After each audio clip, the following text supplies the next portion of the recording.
and welcome back to the True Gamer Podcast, the podcast hosted by two gamers for you, the True Gamers. I'm one of your hosts, Eddie, along with my bro, the inverted gamer himself. Bro, how are you doing today?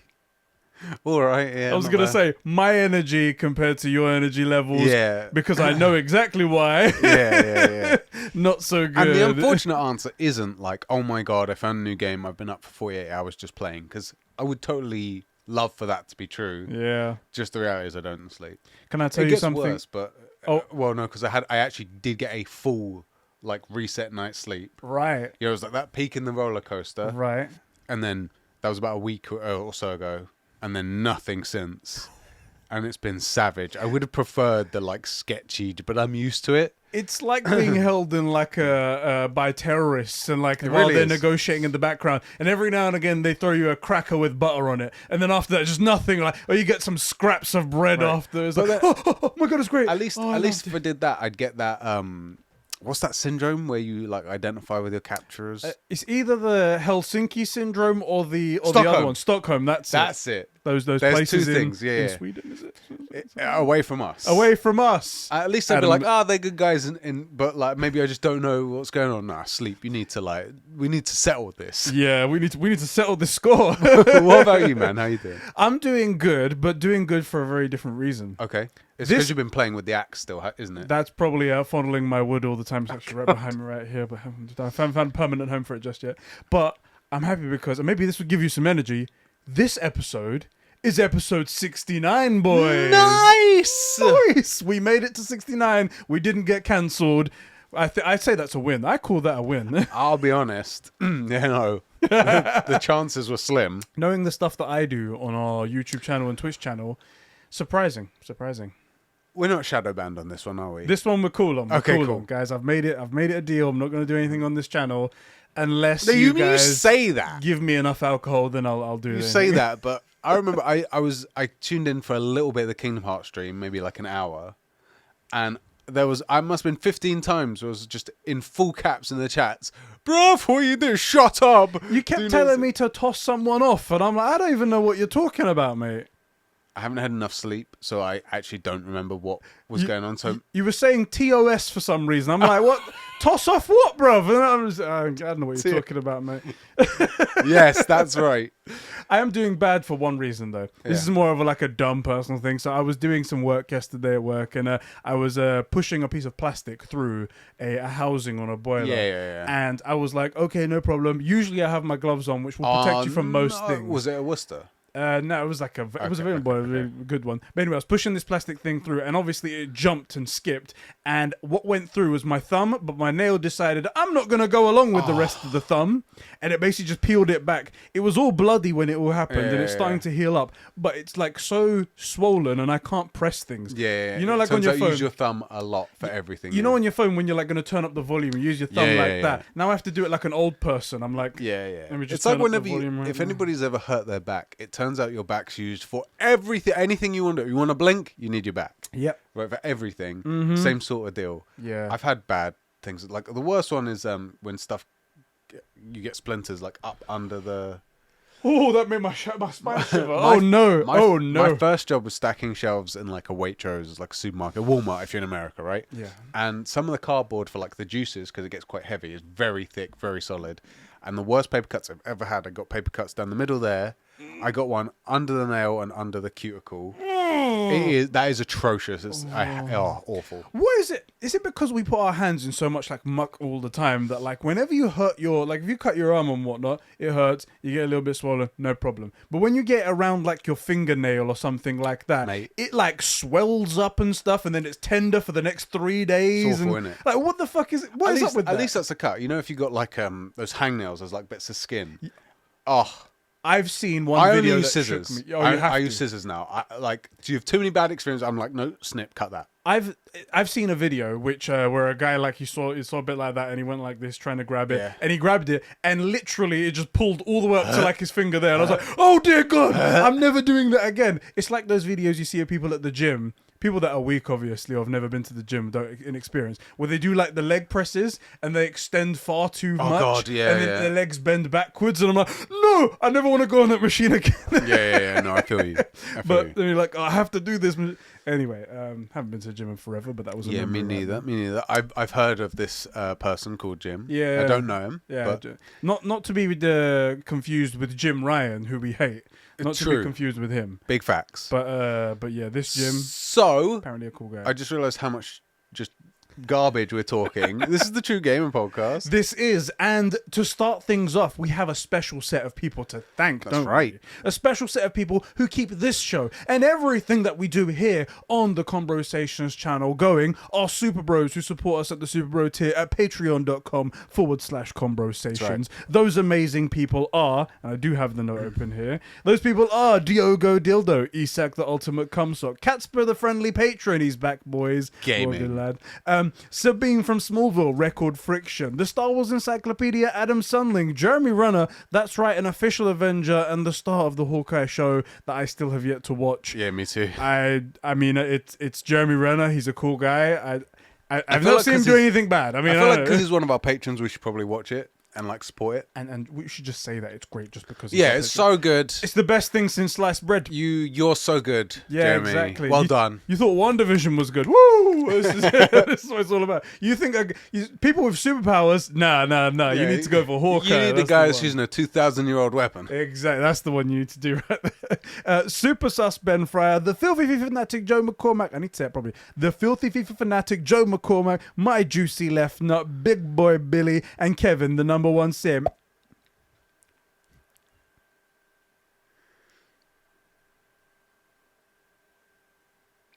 Of Xbox. Thank you guys so much for keeping the lights and mics on and the what else is Gaming going? And the going? gaming That's right, going yeah, here that's right. at the True Game Podcast. One person I forgot to mention as well. So sorry about this. The super sexy producer Sean. It's at the end of my list and I forgot to read that one. Thank you guys so much. Wow.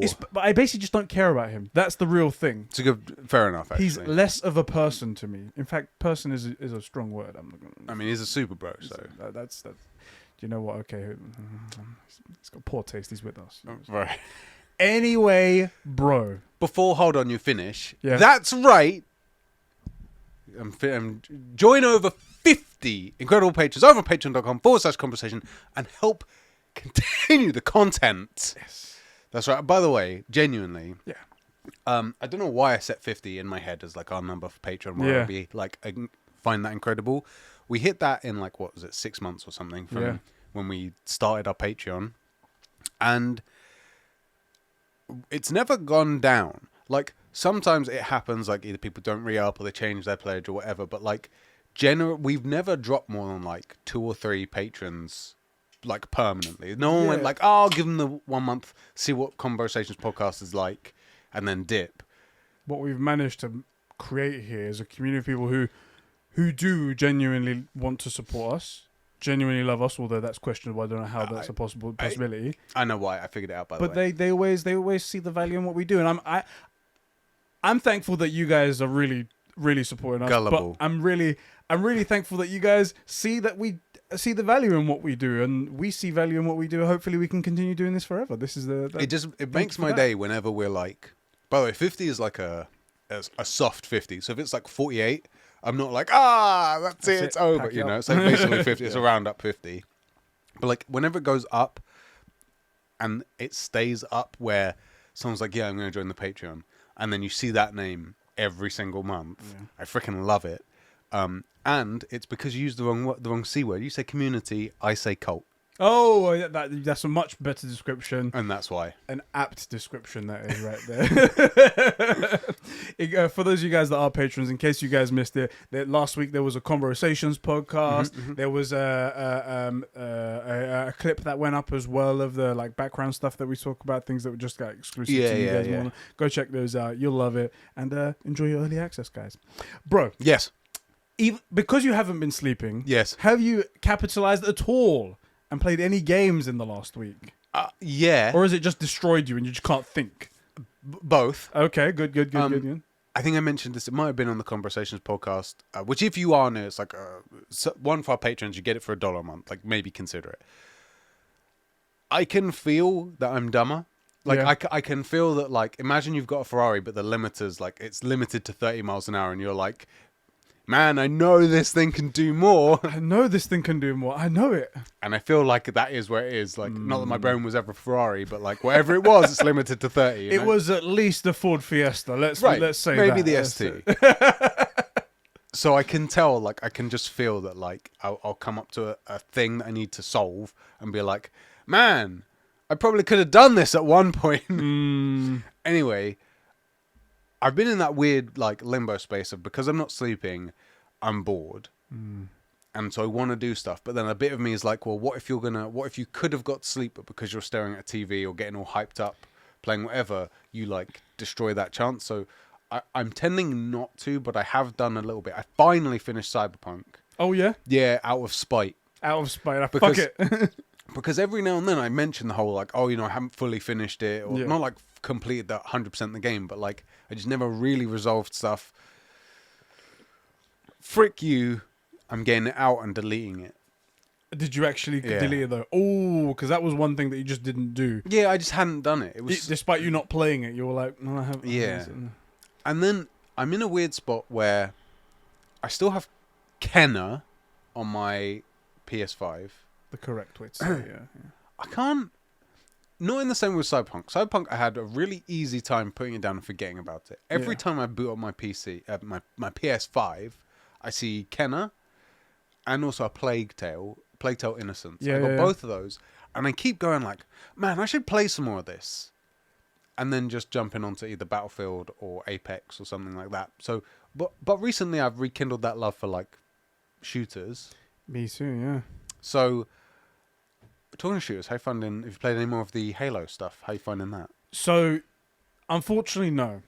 And this is the weird thing I want to talk about, because I'm sure loads of people will make their own judgments based on this and whatnot, based on recent, like, videos I've made and stuff like that, or comments I've made on Twitter and stuff like that. But when Battlefield came out, I got stuck in Battlefield. Yeah. Despite the problems that are going on, and trust me, they're there, and they infuriate me as well when I see them as well. There's no pass being given here. Battlefield, EA should have definitely delayed this game to make it polished and then bring it out. But I'm still playing it because there's something in Battlefield that other shooters don't give. Yeah, I know that. I think I made this apparent as well before Battlefield came out about Halo, that Halo is very simplistic. Now, that is a good thing in some terms, where it's just like, it's just a shooter. You go out there and you play some multiplayer and you just shoot and you kill and you got your capture the flag and you got your capture the zones. Cool, that's it. But sometimes you need a bit of variety. And I like the fact that sometimes like, for other games, I don't ever change weapons. For Battlefield, I do change my weapons. Right. Sometimes I'm like, oh, these motherfuckers all up on that ridge over there. Wait till I pull out my sniper and then show these bitches what's what. Oh, we're going to be doing close quarters because that C objective is like a nice little between containers. I'm going to pull out the SMG. Let's do that. Oh, I want to try out this other weapon, X, Y, and Z. And then it gets you thinking about your loadout a bit more. Exactly, and like, oh, there's lots of helicopters. I'm going to pull out an anti-air weapon or something like that. Yeah. Whereas there is no thought of that in Halo. Yeah. Now that's just one con, and some will say, oh, it's a different game, it's a different thing, and that's fine. If that's not what they're going for, which a lot of games don't go for what Battlefield is doing, that's fine. But that's what I'm tending to pull myself towards. I haven't played any more Halo purely because of two things. One, the variety, and the other one, the progression is just not there. There's no reward to it. You can beast through a game and not hit the challenge, and then you don't get anything for it. George was playing again with bots and stuff like that, wherever he was doing and everything like. And he got one of these like 15 kill streaks he went on. Yeah, and he was rare. like, it felt what was it called? Let's see, 15's gonna be like. He came up with a name, but I don't know what it means. you get different challenges and different, like, if you get, I think 8 was like Kilimanjaro and stuff like that. Like, the announcer's amazing. He named it something, and he said it like all Halo players would know. Oh, that's a big deal. Yeah, or something. I forgot what it is, but if I heard it, I'd be like, oh, I know what you're talking about. Yeah. He got that, and he was like, but then at the end of it, I got like 50 XP because of like a stupid challenge that I did on the side. Ridiculous. And he was like, it felt so unsatisfying. It felt so like. You got. I feel like I think it's it's worse. It's like you make an achievement. Yeah. So you did something, and then they took it away from you. That's how it's Yeah. going to feel. You did a video recently about like the predatory nature of the microtransactions. That's right. That is something we're going to be talking about a little bit later. Okay. So I don't want to dive into it, but I did make that video. You can go check that out as well. I feel like it well summarizes Yeah. everything if you want to know about that. We'll be talking a little bit about it here, but more freehand. So, you can choose which way you like it. I do have to say I did like making a short video every now and again, so maybe I'll do one of those in the future. I've been thinking about doing something for Apex because I've been enjoying playing it. And I noticed a couple of things about. There's a new legend that they brought in, and I think a few people don't know a couple of things about them. Bro, passion is the main thing when it comes to YouTube, right? And everyone wants to see what we're interested in. Yeah. So that's the thing. Like, maybe not everyone. Everybody. One final question on Battlefield. Yes. When we last played, you had me change some settings that helped a ton. And then we ended up playing the Portal, the old Battlefield games. Are you playing the 42 or are you playing the old stuff? I'm in a shit position. I do sometimes dip back into the 42, but with the problems to do with like hit detection and things like that, it's atrocious, isn't it? It's bad. At least when I go into the older maps with the Battlefield 3 Conquest stuff, the familiarity and nostalgia that I'm getting is feeling so good, and I have the map knowledge, so I can just be like, I know where I'm going, and it gives me a bit more of an advantage. In the new maps, I know where nothing is, and I'm getting my shots are delayed, and all this kind of stuff. It's just I'm so going to say fucked. it's worse, actually. Yeah? Although we haven't played shooters in a while, we've put a lot of time on shooters. The maps are worse. Yeah. The new maps are worse. They don't have a good flow. I haven't learned enough to know about them, but some maps are just weird. I feel like you can tell pretty quickly within like 5 or 10 games roughly what the flow is, roughly where stuff is. Like the layout on objectives in the new maps, it doesn't make sense. Like The Orbital map, the one on the ice.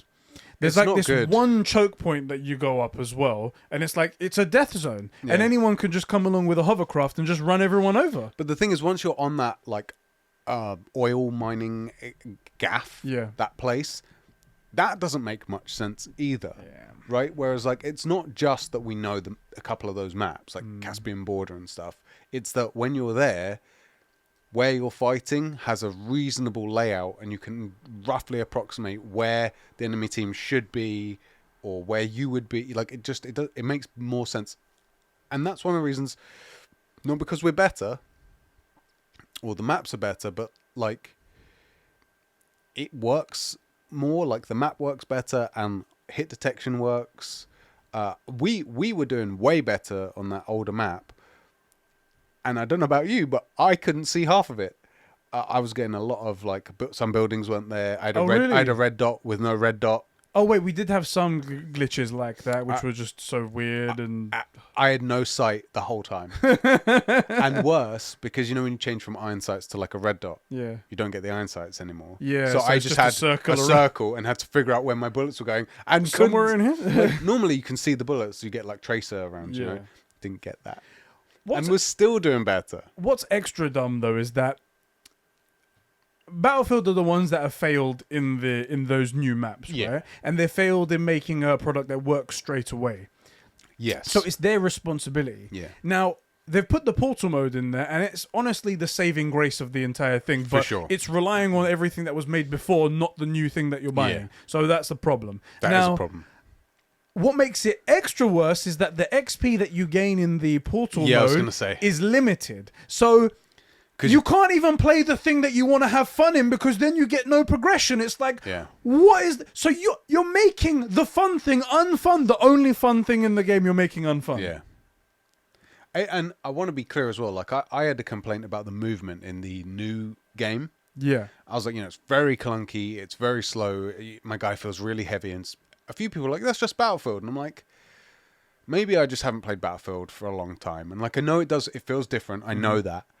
So maybe you're right. And then we went back to the old games and I'm like, yeah, this is what Battlefield feels like. Yeah. It's like, it isn't Call of Duty 1000 FPS sort of thing. Yeah.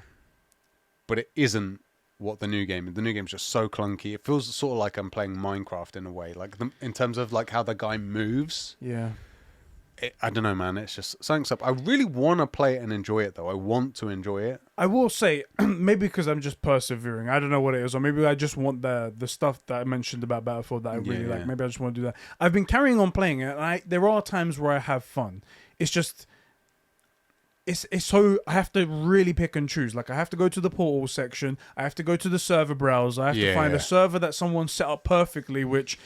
Everyone's got their own preferences, so it's going to be different each time. It's not like attack helicopters only. Exactly. Some people do dumb things as well, where they're like, "Oh, okay, we're going to do the classic maps like Caspian Border and whatnot, but we're going to add health modifiers, so like you have way less health, but then also attack choppers have way more health." And it's like, well, that's just the dumbest thing in the world. And then if you try and create your own server, it takes like 45 minutes to ever populate that kind of thing. There's so many issues, and it would have been fixed if they just delayed the game, made it work, made things better, so at least we could have fun in the core game. Yeah. And then the other server stuff catches up. That's always the way it is. Later on, people figure out what's the best stuff. They make the servers and they run constantly. Yeah.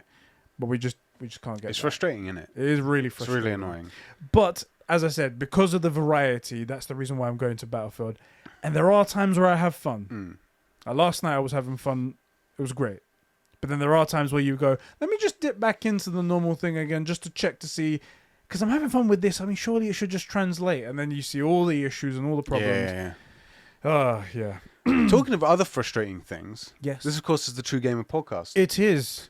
This is the True Gamer. Let me go into the rigmarole. Guys, this is the True Gamer podcast. Coming to your eyes and ears every Saturday here at youtube.com/ Just search for the True Gamer podcast. Just do that. And also on podcast services around the world. Just search for the True Gamer podcast anywhere and you'll see our faces. Maybe our voices. We apologize. We apologize for that one right there. If you like what we do and you love what we're doing right here, you can do a couple of things to support us. You can head down below the YouTube video, hit that like button, hit the subscribe button so you can get our videos as and when we drop them. Hit the notification bell, and maybe sometimes YouTube will wake up and just go, tell you about a video. Yeah. Those guys made a video, by the way. I don't know if there's guys you want to know about every upload. Here's one specifically requested. Here's one of the 4 uploads. Yeah, here's one of those 3 days late. And yeah, you can get our videos. If you want to take your support an extra mile, if you want to go that step further because you love us that much, you can head over to patreon.com/Conbrosations, where you can kick us a couple of bucks a month and get exclusive access to things like the Conbrosations podcast, which is our completely unfiltered podcast. Funny stuff happening over there. You can get access to the supplemental podcast to this show, the True Gamer Plus episodes, and early access at the $5 tier for this podcast, where you get a couple of days earlier and you get your name read out as a true gamer for being such a supporter. Right. And that's the people that we hear that you mentioned just a second ago. Those people right there. They're just terrible people. What do you have to say about these people? Do you know what? I feel like I should have had something prepped because I started with that and I don't.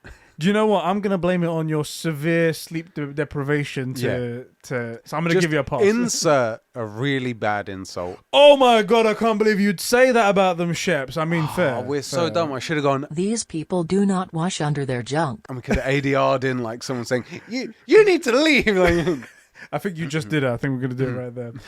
Those people who support us are Jeremy Horde, Sab2557, Sheps' Crusty Right Nut, Isak Manny, Record Friction, Tobias Forge, Please Release the New Ghost album, Sincerely Adam, Kevin Crow, Super Whale Ben, Catsper Coral, Joe McCormack, Diogo, Billy, You Absolute Thithering Thothage, aka Zacchino, Sussy Imposter Among Us Moment, Batfan, aka the Better Eddie Clone, Fishy, the Jackal, Dano, Max H, Cobra SS, and Albie Scory. Thank you guys so much for supporting us. Thank you so much for everything that you guys do. We love you so much. True gamers. Before we get started, actually, I have one thing I want to talk about. Go ahead. Because I was just reminded when someone said Ghost. The motherfrickers at Sucker Punch. I love it. Put Jin into frickin' Fall Guys. Yes, Fall Guys tweeted out how they've done a partnership with Sucker Punch, and Jin Sakai will be appearing in Fall Guys. I replied to that tweet. I think a few of you saw it. And I was like, wow, they will really give us 1v42, but they won't give me my 1v1 duels. Salty, man. Like, I love it. I can't be the only one. Do you know what I'm really worried what's going to happen is like they'll announce Ghosts of Japan or whatever, right? Whatever the next one is. And then they're actually going to say, like, we considered it, but no one wanted a PvP thing. I swear to God, there's got to be a showcase coming up or something. And I would love it for like just a developer talk, just to be like, so we can get that soundbite. And I don't know how we would use it. Like, yeah, there's just this one guy on Twitter that seems to really want this thing, but nobody else. There's no support. I'd make that a Twitch alert. I would make that a thing every time someone subscribed. It's like, well, just no one was asking for it, you know? There was one guy, but who really cares one guy about on Twitter, this this hashtag who knows what, but... oh, my days. Oh, boy. I'm going to make myself freaking known to these guys. I swear to God. This is going to be your legacy. It really will. Quick little bit of housekeeping before we go over to correcting conversations. I have a little announcement to make. You don't even know about this. It's not a big deal. But this Saturday is the last week before Christmas, before December anyway. Yeah. And me and my girlfriend decided we wanted to put the Christmas decorations up for like ready for the first. Gaming. And this is the first weekend. We are going to be streaming, putting up our Christmas decorations. Cool. It'll be a whole family thing. Isla will be there. Adriana will be there. Unfortunately, I will be there. And we'll be doing like a whole hangout of us putting up our Christmas tree, few decorations, chatting with the people in the chat. So if you're watching this on the day it premieres, it will literally be after the premiere. Yeah, I'll literally be going live after the premiere. You guys take your your tree always looks sick. So. Yeah, my tree. I'm quite proud of my tree. I quite like it. So hopefully you guys see that. I'm wondering what we're gonna do this year because this is the first year that Isla can walk around and pull everything. Oh shit. So yes, good. You're gonna also see real-time problem solving by an unintelligent person. right. So that's going to be happening. Enjoy that if you like it. Yeah. Bro. Yes. Time for your favorite segment. Correcting Conbrosations. That's right. My favorite segment. I've never forgotten, never once. Totally didn't forget it today either. If you're new around here, we are not very intelligent people, and we've never let the truth get in the way of a strongly held belief. And sometimes we'll say things that aren't exactly right on the internet. And people like to correct us. It happens rarely because we're very smart. Yeah, exactly. But if it does happen in this show, go down to the comment section, leave your comment. You know, actually, if you can timestamp it as well, when you said like 117 that Jin Sakai is in Fall Guys, actually what happened, I don't care. We'll read it out. We'll comment you, not comment you. Credit you. I know words. And you can correct us. You need sleep. I need sleep so bad. Guys, can you guys donate some sleep to him? Jesus Christ, he's dying. Like there's a collective, and I could really, Everyone give a minute. Come on, comrades, sleepers. Let's all for the cause. Any corrections? Sean writes in. He Frick says, this guy. Correcting Conbrosations. At 59 minutes and 20 seconds, Sheps mentioned Psychonauts 2 being on Xbox, and that's why he hasn't played it. But it's also on PlayStation. It's actually on PlayStation 4. Filthy Xbox game, which is why I'm... Actually, that's the real reason, okay? That's the real reason. It says Xbox Studio in it, and that's why we don't play those games. I only hear good things about Psychonauts, so I would be curious to play it. But I feel like, genuinely, I want like a big, meaty game. Like, I want like a... I was this close to starting The Witcher 3 last night when I deleted Cyberpunk. But I know there's an update supposedly coming, and I want to save it for that. Whenever that decides to come, right? Fuck it. So I'm stuck, with nothing to play. But for real, if anyone's played Psychonauts, let me know what you think. Just drop it in the thing. I'm genuinely curious. Enraged Pelican, definitely his name. That's his real name. It says, correcting Conbrosations. When you talk about the best soundtrack for a game, for Game Awards, they're talking about Guardians of the Galaxy songs they made, not the licensed ones. I don't know. Did they make that specific? I don't know. They just mentioned, and it said music as well as on there. It so said music as well. And also, and here's the thing, is I feel like having a lot of really good songs, that people know, like classics, like those 80s ballads and stuff, goes a really long way to raise the base level of what the music in the thing is. So unless it's a real piece of shit, Yeah. Like you're just gonna feel like it's good because you know that it's coming between these things. And no one's going to make the distinction when asked the question. Right. No one's going to be like, because What did you think of the music in Guardians of the Galaxy? That's the question that's going to be asked, and that's what was asked, and that's what people were voting on. Yeah. They're not going, "What did you think about the music in Guardians of the Galaxy?" No, not the 80s licensed ones. No. Yeah, no. right. No. The one or two songs you heard, Yeah, the original in between- soundtrack things. What did you think about those? No one thought that. So the Yeah. way they're getting votes is based off of I feel like it is. of that music. So So get fricked. that's incorrect. Alex, get fricked. Strike it from the record. He also comes in with another one. He says, #correcting conversations. Oh god. #not actually. #fun fact. Okay. He says, when Sheps talks about Halo and Respawn, Yeah. when they started making Modern Warfare 2019, a lot of Respawn employees left and returned to Infinity Ward, and still people are returning to Infinity Ward from Respawn, and a lot of current Infinity Ward devs are OGs. Really? Are they coming back? I don't know, man. I didn't hear anything Maybe. about that. All I know is that Sledgehammer, who are the third studio, have issues. Yeah. But I would be interested if there are OG guys at Infinity Ward from the OG Infinity Ward. I would be genuinely interested in the next title. Yeah. I am a big COD fanboy. Sean writes in again and he says, God freaking damn it. at 34 minutes and 30 seconds, it sounds like Eddie says the N-word. Oh yeah, you were trying to say what's her name's name? Negasonic Teenage Warhead. And I was like, Negasonic. Yeah. I will say as well though, and this is the thing. They fucking clipped that out and they're like, that's going on Twitter. I'm like, no, this is not right. No. I will say, if you're like an OG cartoon and comics watcher, Yeah. this is a thing in Western cartoons of like the anti-person is often called the nega version. Okay. Because it's the negative. Right. Yeah, that makes sense. So you've got like let's say you have Hero Man, you've got like nega Hero Man. Right. And that can get very close to the line. But it's not the word and it's not even It's intended not, that way. and So it- go right. get over it. So get fricked. Yeah. But I also clocked it. I was like, Nega. Yeah, but you Negasonic. didn't. So I was like, oh, okay, I'll just let him go. And also it's not a correction but a disagreement. Enraged Pelican again, totally Definitely in in Rage Pelican. That's he goes, disagrees. I saw a video of all of Giancarlo Despacito, Burrito scenes, and Yeah. I'm not supporting Ubisoft with it, but his scenes were fantastic. I'm a huge fan. I'm of, glad to be wrong on that if that's true. Of Juan Despacito Hernandez. That's it. That's his name. Yeah. I feel like that might be racist, but I love the guy, so it's not in my case. Yes, his name is so complicated for and so close to It's the song Giancarlo Despacito. Esposito. Is it? But, Okay. yeah, but it's a very, especially for English, because it's Mexican Spanish. So Yeah. like, it's totally different. It's another layer, isn't it? Yeah, so it's very difficult for like, especially in North London. Yeah. But I love the guy. I think he's brilliant. He carries a lot of shit shows that are guilty pleasures for me. I think I mentioned that one, Revolution. It's garbage. Yes. I absolutely loved it. Terra Nova, he's not in that, but it also garbage, and I absolutely loved it. Talking of other things that are garbage that you absolutely love. This show. That's right. But one little thing which I should have mentioned before, because we could have done this way slicker in the housekeeping.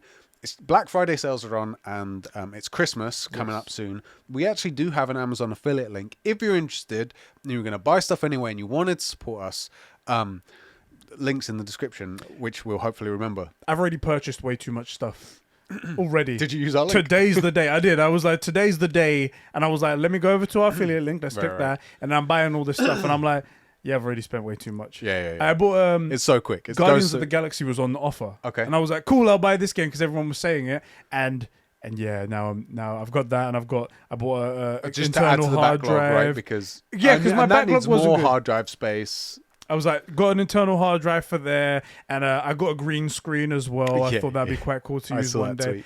Just far too much shit already gone.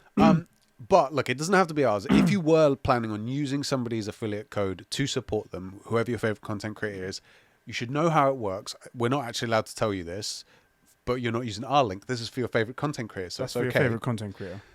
If you click the link, the clicking the link's the important thing, right? You click it, it doesn't have to be that product. Whatever you get, they get credited for. If you purchase within 24 hours of using that link. So if you click your favorite content creator's affiliate link, put everything into your basket, and then a week later come back and buy it, they don't get credit for it.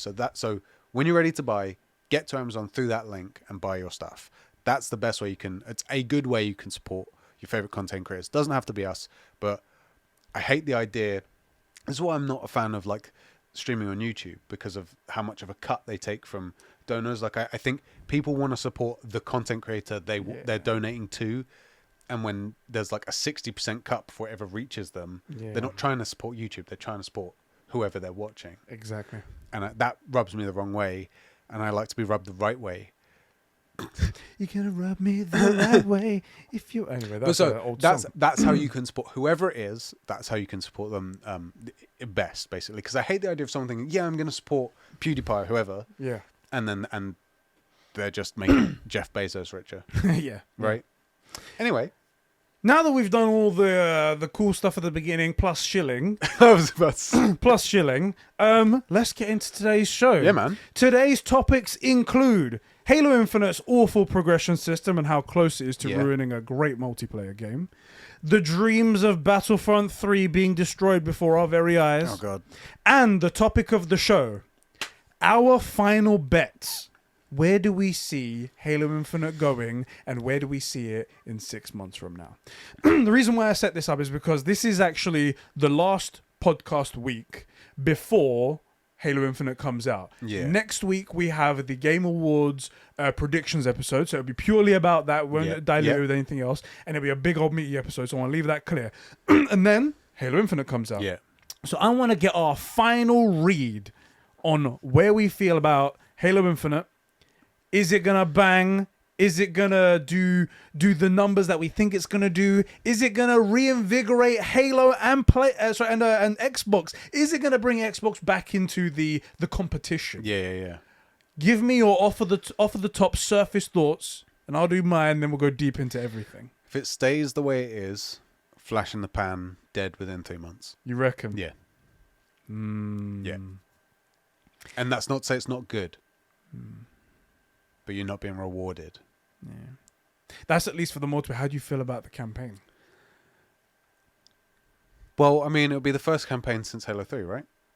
Yeah, exactly. They didn't make another one, strangely, after they Halo didn't. 3. So, not good. Yeah. And especially, like, they brought in, who was it? Jason... Staten. That's it. They brought in who's one of the OG writers. But it feels like, just at a core level, they can't get out the open world, like, bandit campy thing. And that just... You've played 2 Halos now, right? That just isn't Halo. Yeah. And it's appropriate for some games. It wouldn't work for Doom. It wouldn't work for Halo. And that's not why people bought Doom. It's not why people bought Halo, you know? So I'm not hopeful. And they butchered the story twice. Is it possible? Oh, God, I hope they do. Like a real Halo. If a real Halo comes out, if a real Halo campaign and the multiplayer, they address some stuff, Xbox is back in the running. Yeah. Halo is that big and it is that good. A real, like, let's call it Halo 4. Yeah. I might get one. I might get an Xbox for it. Do you mind if I go now? Please do. I see this falling off very quick as well. Yeah.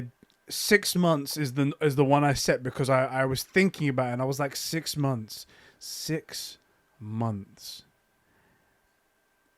I can see the campaign disappearing if it's going to be what we're suspecting it is, where it's not going to be very much Halo and it's not going to be as focused on story, because open world games can focus on story. Of course they can, yeah.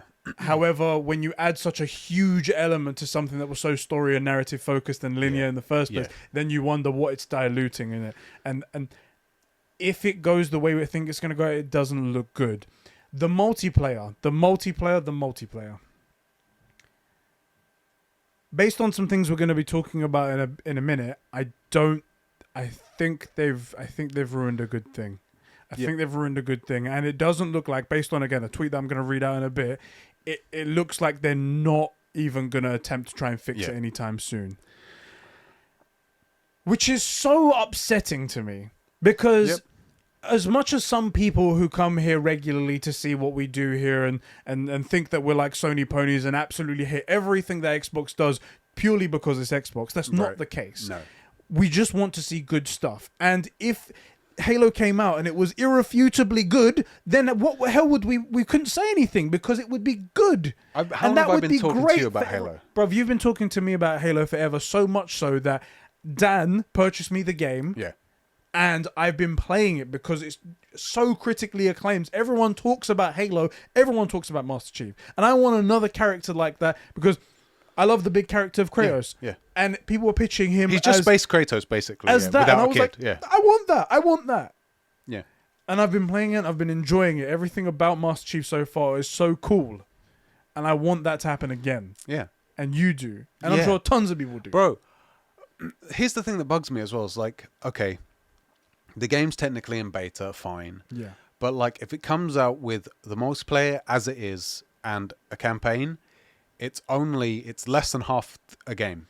Because the OG games came out with Forge, with co-op, with the campaign, with the multiplayer. The multiplayer had its general playlist of like 10 different things. Yep. Which is completely missing from this one right now. And importantly, and let's give that a pass, right? Maybe when the full game releases, they'll have the full playlists. Technically, we yeah. don't know, so okay. But if I drop a 15-1 game, Yeah. I'm going to gain some levels and get some badges and feel like I'm being rewarded for my performance. And that's not there, and that's important for longevity. Now, I will say, counterpoint, people say, well, look, it's free to play. True. Yeah. True. So, and like I've heard sort of, you described it as predatory microtransactions. Yes. Which I actually think is pretty well suited for what you're saying. I feel like it's apt, yeah. But some people are like, well, just don't buy or don't play. And I'm like, yeah, but the point is we want a good game to continue. Yeah. I'm for microtransactions. Yeah. If they're done properly. Fortnite does it well. Apex does it well. They're not predatory because I can still level up. I'm still rewarded for my performance. And, they're not the best, but I do get every now and then like a gun skin or a character skin, legend skin in Apex, right? And same in Fortnite. And if I wanted more, well, okay, I can buy the premium battle pass. Fine. But you're not getting that. So, and my point about that is that, like, okay, it's free to play, but when you're rewarded for your performance, it's free dopamine. Yeah. And it's more likely that you'll enjoy it, you'll come back to it, you'll want to do better, you want to get better. And that maybe, if you've been really having fun on a certain character or whatever, that when a good skin comes up, you'll want to buy it or whatever. And more time on the game is basically marketing. It's marketing. Well, why not get the battle pass? You're playing it a lot. Yeah. Right? So without that, I'm not being rewarded for playing the game. I'm not going to reward the game with money. That's the thing. It was their decision to go free to play. Yeah. When you go free to play, it's not an excuse for you to load it with microtransactions and leave it bare bones in any other way. It's you decided you would like this game to be free so more people can enjoy it. And then when they enjoy it, if you give them a decent enough option, they'll give you some money for that. Yeah, exactly. That's the reason to do free to play. Not make it free to play and then strip it of all content and leave it bare and then sell everything on the side. What's especially bad about that is that I'm not going to go into that. Oh, should I say that? Yeah. I was saying, what's especially bad about that is that it was a $60 product in the beginning, a full price product in the beginning, and it included multiplayer. Yes. You're still paying, if you're going to buy the campaign, the full price for the campaign. Yeah. It just doesn't have the multiplayer. They've just Right. decided to separate it and choose to make it go free to play to appeal to a wider audience so they can get more people in. So then they can sell more microtransactions. And that's the shitty part of it. You didn't do anything good for the player here. You Not tried at to all. do something good for yourself. And in return, you gave us less. Counterpoint, or not counterpoint, continuing point. Yeah. As much as I fucking hate them because they won't give me what I want, Sucker Punch Yeah. brought out an amazing game for full price. Yeah. And then added no one was asking for it, no one even knew it was a thing, just gave you a multiplayer mode, and then brought that multiplayer mode out free to play. Yeah. No, I'm pretty sure there are not microtransactions in that, correct? No, I don't think there is, actually. I don't think so. I haven't played it in a long time, Yeah, but at least when I was there, it wasn't even microtransactions. No microtransactions, it's just an online thing that's free to play. You don't need to buy the base game. So No. You have to have the base game, and there is I a thought version they- you can buy separately as well. There is that. Oh, is it a Yeah, smaller cost? It is a smaller cost. I'll have a look at it. I think it's something. I thought they brought it out free to play. Maybe I got that wrong. No, it's free if you have the game. It's free if you have the Oh, game. okay, maybe I got it wrong. Ghost. Point being that that's the other way around to do it, right? Where you bring out a product that bangs and then you over deliver. You give extra. This, it feels like they're constantly. Okay, it's 20 quid for Legends. I don't know why it says around $20. It's a price. That's weird. It's a set price. It doesn't. Yeah, it's $20. $20. But so I don't know. It just seems like they're constantly trying to like take out and out and out and out and make it so the only way that you feel rewarded is by giving them money. But the problem is you're not going to give money unless you feel rewarded. Yeah. And you're like, man, I'm really enjoying this. I want it to be even better, to go even faster. Man, some of those skins are really cool. Yeah. They could do like that. Like there's a couple of skins in Apex. I'm not Mr. Microtransactions, and also the Apex Legends ones are way too expensive. Yeah. Way too expensive. Like there's a bundle that's like £34, and that's fairly normal. What the hell? Yeah. It's got a couple of really good gun skins in it, and a couple of really good. Is it like skins, a but package where like you get like the full no. skin and? Not Really? It's far up Apex. Damn, that's terrible. It really is. That's really bad. But I'm enjoying the game. For the right skin, I would actually be tempted. Okay. Maybe not at 34, but if it was like 15 for a skin and stuff. So maybe, right?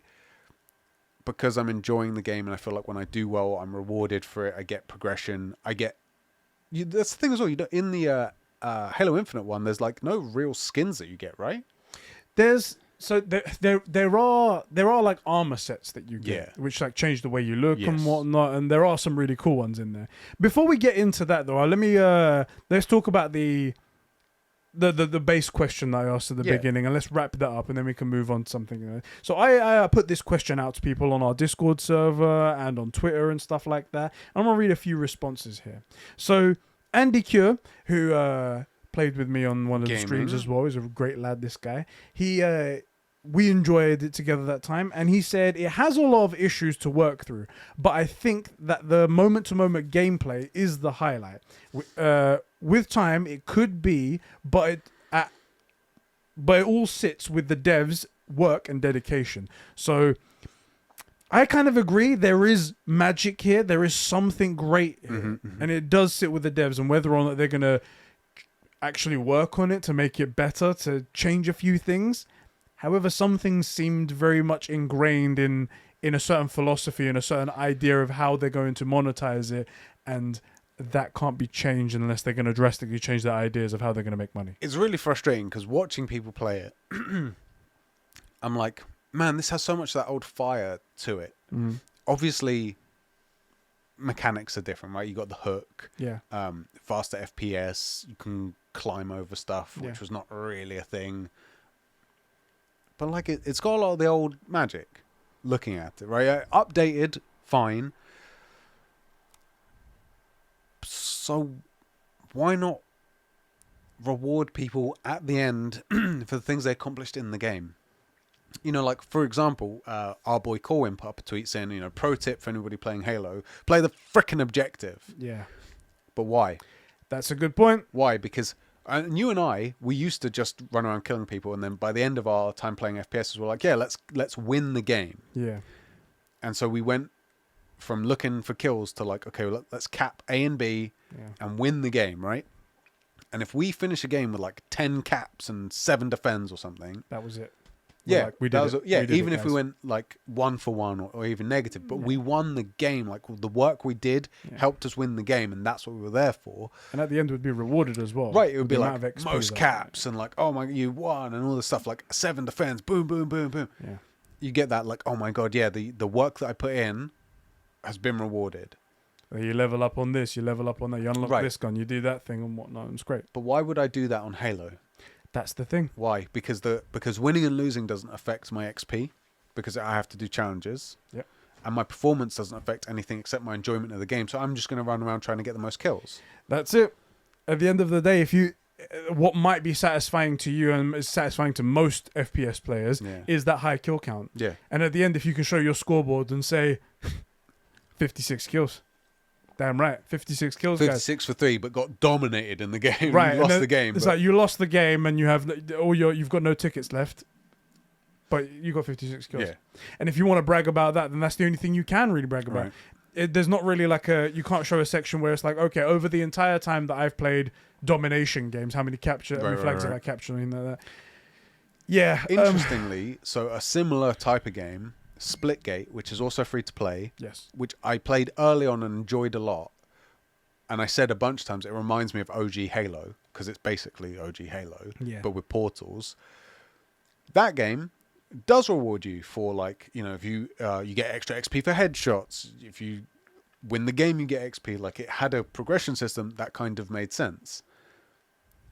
I feel like, even though I think Halo looks better, I think it's going to be more fun to play. It's going to be more engaging.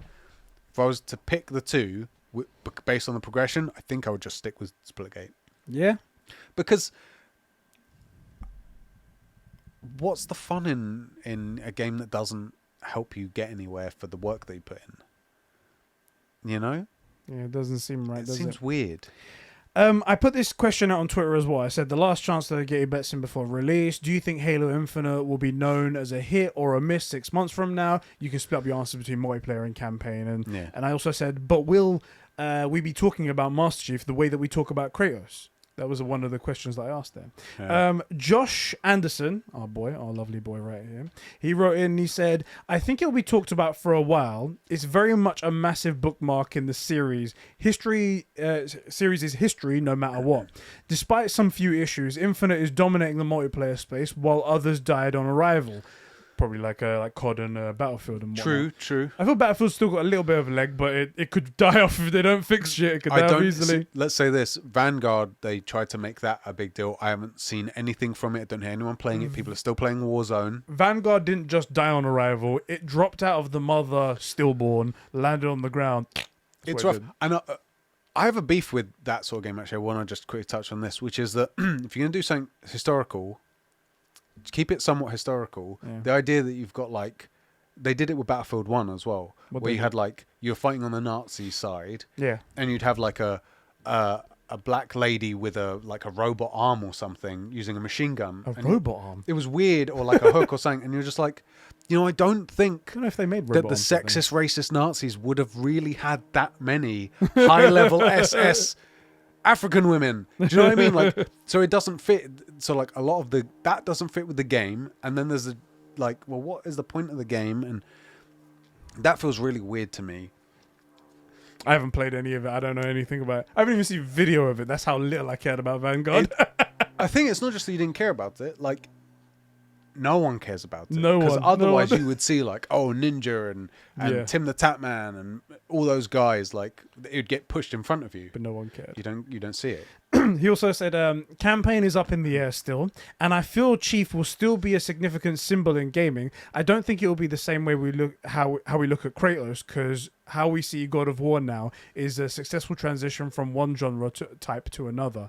This is very much more to set the image of 343 behind Halo rather than Chief. That's a good way of looking at it, actually. This is more about the redemption of 343, because right now their name is in the gutter and is worthless. Yeah. So whether or not they can get back something to be known as kind of a competent FPS / storyteller, that's what really the conversation is, right? I'll say I think that Master Chief isn't going anywhere. He's iconic. He's like Lara Croft and Samus Aran, right? Like, you're always going to see that's the art from Metroid in the armor. You're always going to see Lara Croft. You're always going to see Master Chief. Yeah. But the way it's talked about will be different, right? Right. Like, nowadays, you can't find anyone who doesn't know Kratos, basically. Right. Because of the most recent game being such a big hit. But when was the last time a good Halo game came out that people played? If this isn't any good, and it doesn't, like, sweep the nation, then Halo Master Chief will just be one of those, I know that green helmet guy, right? Right. That's what it will be. But nothing more. Which is the guy that was good back in, like, the early 2000s. Yeah. I remember people saying Halo back in the day. Yeah, that's right. The Midriff 9, aka Tristan Weaver, wrote in, and he also said, I don't think it will have a verdict. The game should be able to launch with Forge and co-op. Say that again. I think the game being able to, I think it should be, being able to launch with Forge and co-op, that's a straight miss. I'm glad they aren't releasing it in a broken state, but that is still a miss. Massive miss. I agree. Here in 6 months, they will be teasing the new events and trying to recreate hype. They probably will be. I think you're right. So in 6 months, it'll be 50% saying it's going to be the best video, best ever once everything is added, and the other half will be saying they moved on. Like Unity after the patches. That's a good point. That's a good comparison. I think that's a real one there. He also says, we will never talk about Chief the way we do Kratos. Kratos has more of a meaningful character development. Chief has more or less let us envision ourselves as someone able to restore hope to a lost cause. Bit of a difference there. I think because I don't feel like I'm playing as I'm Kratos when I play whereas I do feel like I am Chief when I'm playing Master Chief. I think as well, Kratos has a kid, and the father-son story is like the best story, at least in the West. It's one of the most popular stories. We've spoken about this. Different stories resonate with different cultures. Yeah.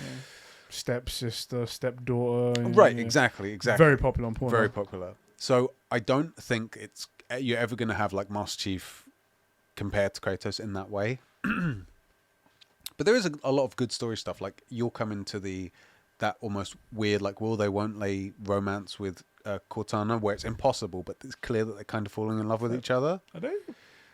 Right? Like you're feeling that, right? They're going to get cyber nasty?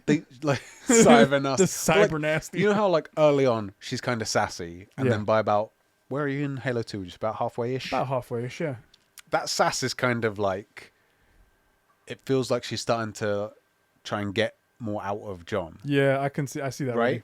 And then by the third game, you're like, yeah, this is, there's something here. It can never happen, but there's something here. God damn it. I will say, releasing without Forge and co-op is something that, so you haven't experienced either. Yeah. But I'm telling you, they were both as big for people as the campaign and the multiplayer. Just simply me asking the questions on Twitter and the outcry. Like no, it's like essential. It's actually so cool. And George right now is doing a road to Halo Infinite, playing all the Halos co-op with like James and Ben and stuff like that. It shows how essential like co-op is and whatnot, and Forge as well. I have to just take it on everybody's word that it was an essential piece, and launching without it seems so ridiculously, and then going, oh, it's gonna be like 6 months plus out. It's like, what you mean when the game is dead? You mean when no one's cared about it? There's no replayability. It's just a story-based game. You can replay it for nostalgia's sake, but it's not like a game that you can keep coming back into and keep specking up your weapons or something like that. Actually, it's got a skill system, so maybe I don't know. But anyway, I'll tell you this: one of the things I was planning on, whether it was on stream or not, was because you have an Xbox One. Yeah. When the game, what I thought was going to happen, I was going to say, let me take the Xbox One. You and me will go through Halo Infinite campaign on Legendary or the Master Chief Collection. Because I enjoyed beating those games on Legendary. Yeah. Because it felt like a challenge in a way that, like, because I was Master Chief. Yeah. You know? And it was good fun. And a bit of me was like, once he's played it, once he's into Halo, we'll co-op and we'll beat the campaign. We'll do it on Legendary because it's cool. And that, I never mentioned it because it kept falling apart. But that's something I wanted to do, was to take you through all of the campaigns on Legendary, or at least the most recent one on Legendary, and carry you. Carry me? I'm Master Chief. Come on now.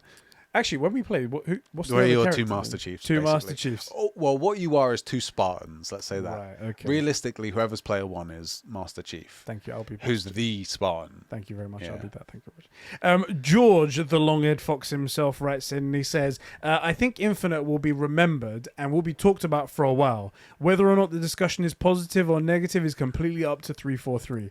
It's all dependent on if they listen to the community or not. That's a very They haven't so far. Yeah, that's the thing. They haven't so far.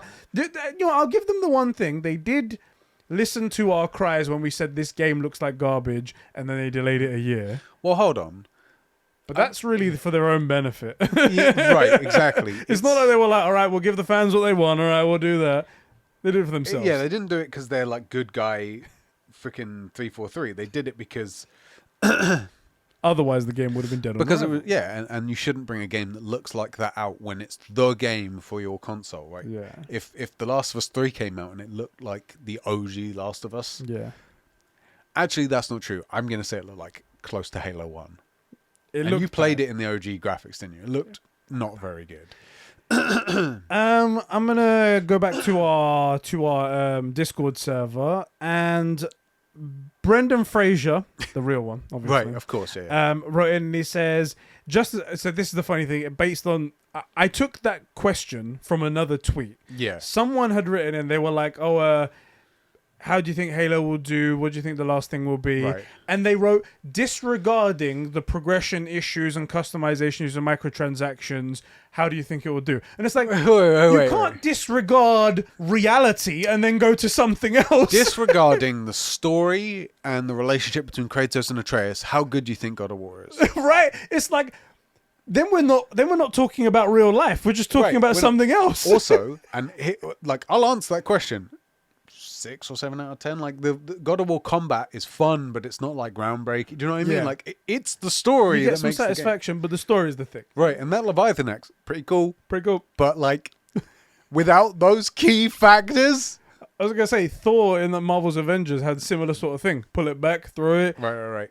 But it's not, Marvel's Avengers. Disregarding the story, the protagonist, the antagonist. The guy was an idiot, bro. I couldn't read that. I was like, I said in the tweet, but I was like, I disregarded that dumb bit at the end because take everything bad out of it. Yeah, okay. Yeah, if it's all of its stuff is at its peak and at its best, what do you think? Yeah, pretty good. That's the thing though. The game itself looks good. Like in a game, Yeah. let's say you were to play a game and then like you had a blackout and it just ended before the end. And so you never knew what happened afterwards. I think you'd be like, man, this is freaking great. Halo's back. It's just when you get to the end, you know? Brandon Fraser wrote in, he goes, just as I expected, a lot of fanboys defending Halo with it's optional, as in like the multiplayer and stuff like that. Jeff Grubb, oh my God, he goes, so Jeff Grubb saying Halo is like Breath of the Wild. That's when you know someone's got no imagination. That's when they not true compare either. everything to Breath of the Wild. Because Breath of the Wild, when started to compare them seconds later and proves it's nothing like Breath of the Wild. I watched that video, by the way. The guy can't string together two sentences. Right. He's like, it's like Breath of the Wild, where like you're like out in the wild and like you know how you're chopping down trees in Breath of the Wild, except you're not doing that in Halo. You're not chopping down trees, but you know like when you're in an area and you pick up like an item, but you're not picking up an item like in thing. It's like, so it's not like it then. So in no way. So all these things, not like that, but it's like that. It's like Breath of the Wild because we want people to enjoy it, except we didn't make it enjoyable. That's it. Anyway, thank you for bringing that up, Brendan Fraser. I didn't write that in my notes, so that's really good you did that there. The Arrow fan, aka Alpha Aquila, he wrote in, he said, I don't think any Halo game not made by Bungie can exceed the vision of the franchise. And what's worse is that 343i, I guess that's like the new it would be very difficult to be better than Halo 3, which is the best of the blend of gameplay and story. I think so, yeah. But it can be fixed. Just change the progression system or more closely resemble the Master Chief Collection. In the case where the multiplayer has no more issues, Halo Infinite could be the game that people keep coming back to, especially with Game Pass. Getting the multiplayer to that point is another story. Yeah, so he writes that, and I feel like that's a good segue into the problems with the multiplayer. Yeah. So, in case you guys missed it, I made a video talking about how the Halo multiplayer is ruined by microtransactions and how predatory they are. So, right now, the progression system is absolutely terrible. It's all based on challenges that you have to complete every single day, week, whenever they refresh, in order for you to get any sort of XP so you can progress through the battle pass that comes with the game, which is like your leveling system. And each level you get something different and you can claim that reward or whatever. Any of the good cosmetics are only available through the store. Yeah. You cannot get them through any sort of progression, any sort of challenge, anything like that. You have to purchase them. And the prices are high. not great. They're like $20, $25 for like an armor set. And That's ridiculous considering that there's going to be multiple of these. It's a big oof. And you buy 3 of them, and you paid $60 for the game. I just googled the free skins. They're dog shit. It's like the arm's all purple. They are bad. They are bad. And the shapes, they're not as good as... They're very clearly... The premium ones are always going to be better because you have to pay money for them, but the difference is so bad. It's clear they just went... It's very stark. These ones are a 1 out of 10. We'll put those in the battle pass. That's what they were doing right there. You don't get anything... Data miners have discovered this, that you don't get anything for completing the campaign of Halo Infinite, which was a thing back in the previous games. In the Master Chief Collection, it's been the way you do things all the time. You beat the campaign, you at least get a gun skin or something. You get something, right? And you don't get anything for completing the campaign. You just you pay for the campaign, you completed it, and that's all you get for that. But it's free to play. And then, in the free battle pass system, there are 100 tiers where all of the armors are spread out evenly. Yeah. 7 of those tiers are actual armor pieces, and it's not a whole armor. It's you get a gauntlet, you get a shoulder pad, you get the other shoulder pad, you get a helmet, you get a core piece, you get a leg piece and whatnot. Yeah. And that's how it's all spread out. So you have to basically get to the end of the battle pass system to get the full set anyway, which in the end doesn't even look that good. Some of the armors look sick, though, I will say. Some of them do, but then most of the good ones, the good ones are paid for. Yeah, they're That's like the $30 issue. or something. That's the issue. And on top of that, what compounds the issue is that the progression is way too slow. Yeah. Why is it too slow? Again, because those challenge-based systems where you have to complete stupid challenges, like blow up a warthog or whatever it might be in order to get anywhere near it. Right. Most of the battle pass system, the tiers, are filled with what they call challenge swap tokens. So if you don't like a challenge, if you feel like you're not going to be able to get this challenge, like capture 3 flags because maybe you're not good at capture the flag or whatever it is, you can swap it out using these tokens, which is something that you have to gain in the battle pass.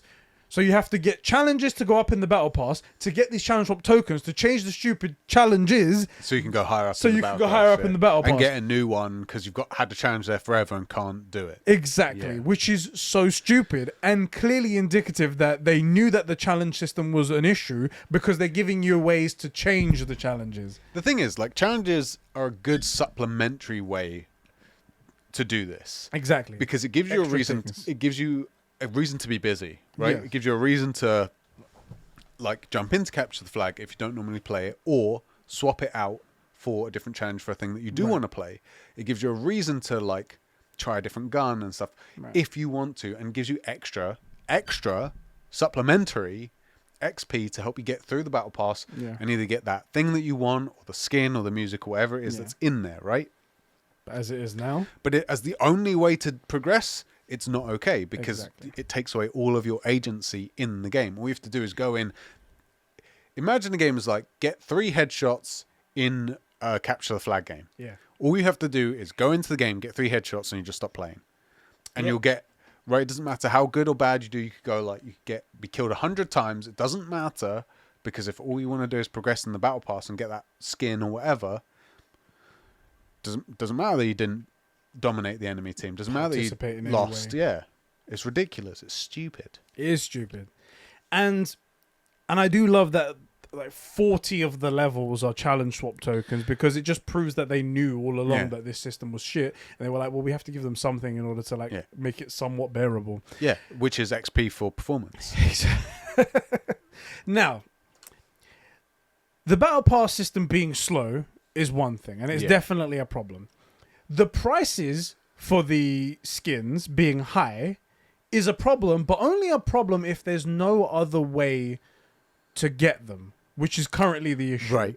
If they did, even so, I likened it to Star Wars Battlefront in terms of like the sheer stupidity of this whole thing. But at least in Star Wars Battlefront, there was a currency that you can accumulate while playing the game normally. At the end of the matches, you get an in-game currency that you could build up, and then eventually you could get the thing in the store or get the thing, whatever it is over there, get the hero. Unlock the skin. And then you're done. And then you're great.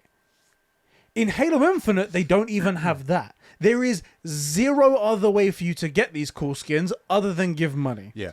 And that's the predatory part of it, where they make No, the it's free to progression play, though. They make the progression system so slow and so infuriating that you're getting absolutely nothing, and then make the prices so goddamn high for these great looking skins Yeah. in order to force you to pay for them.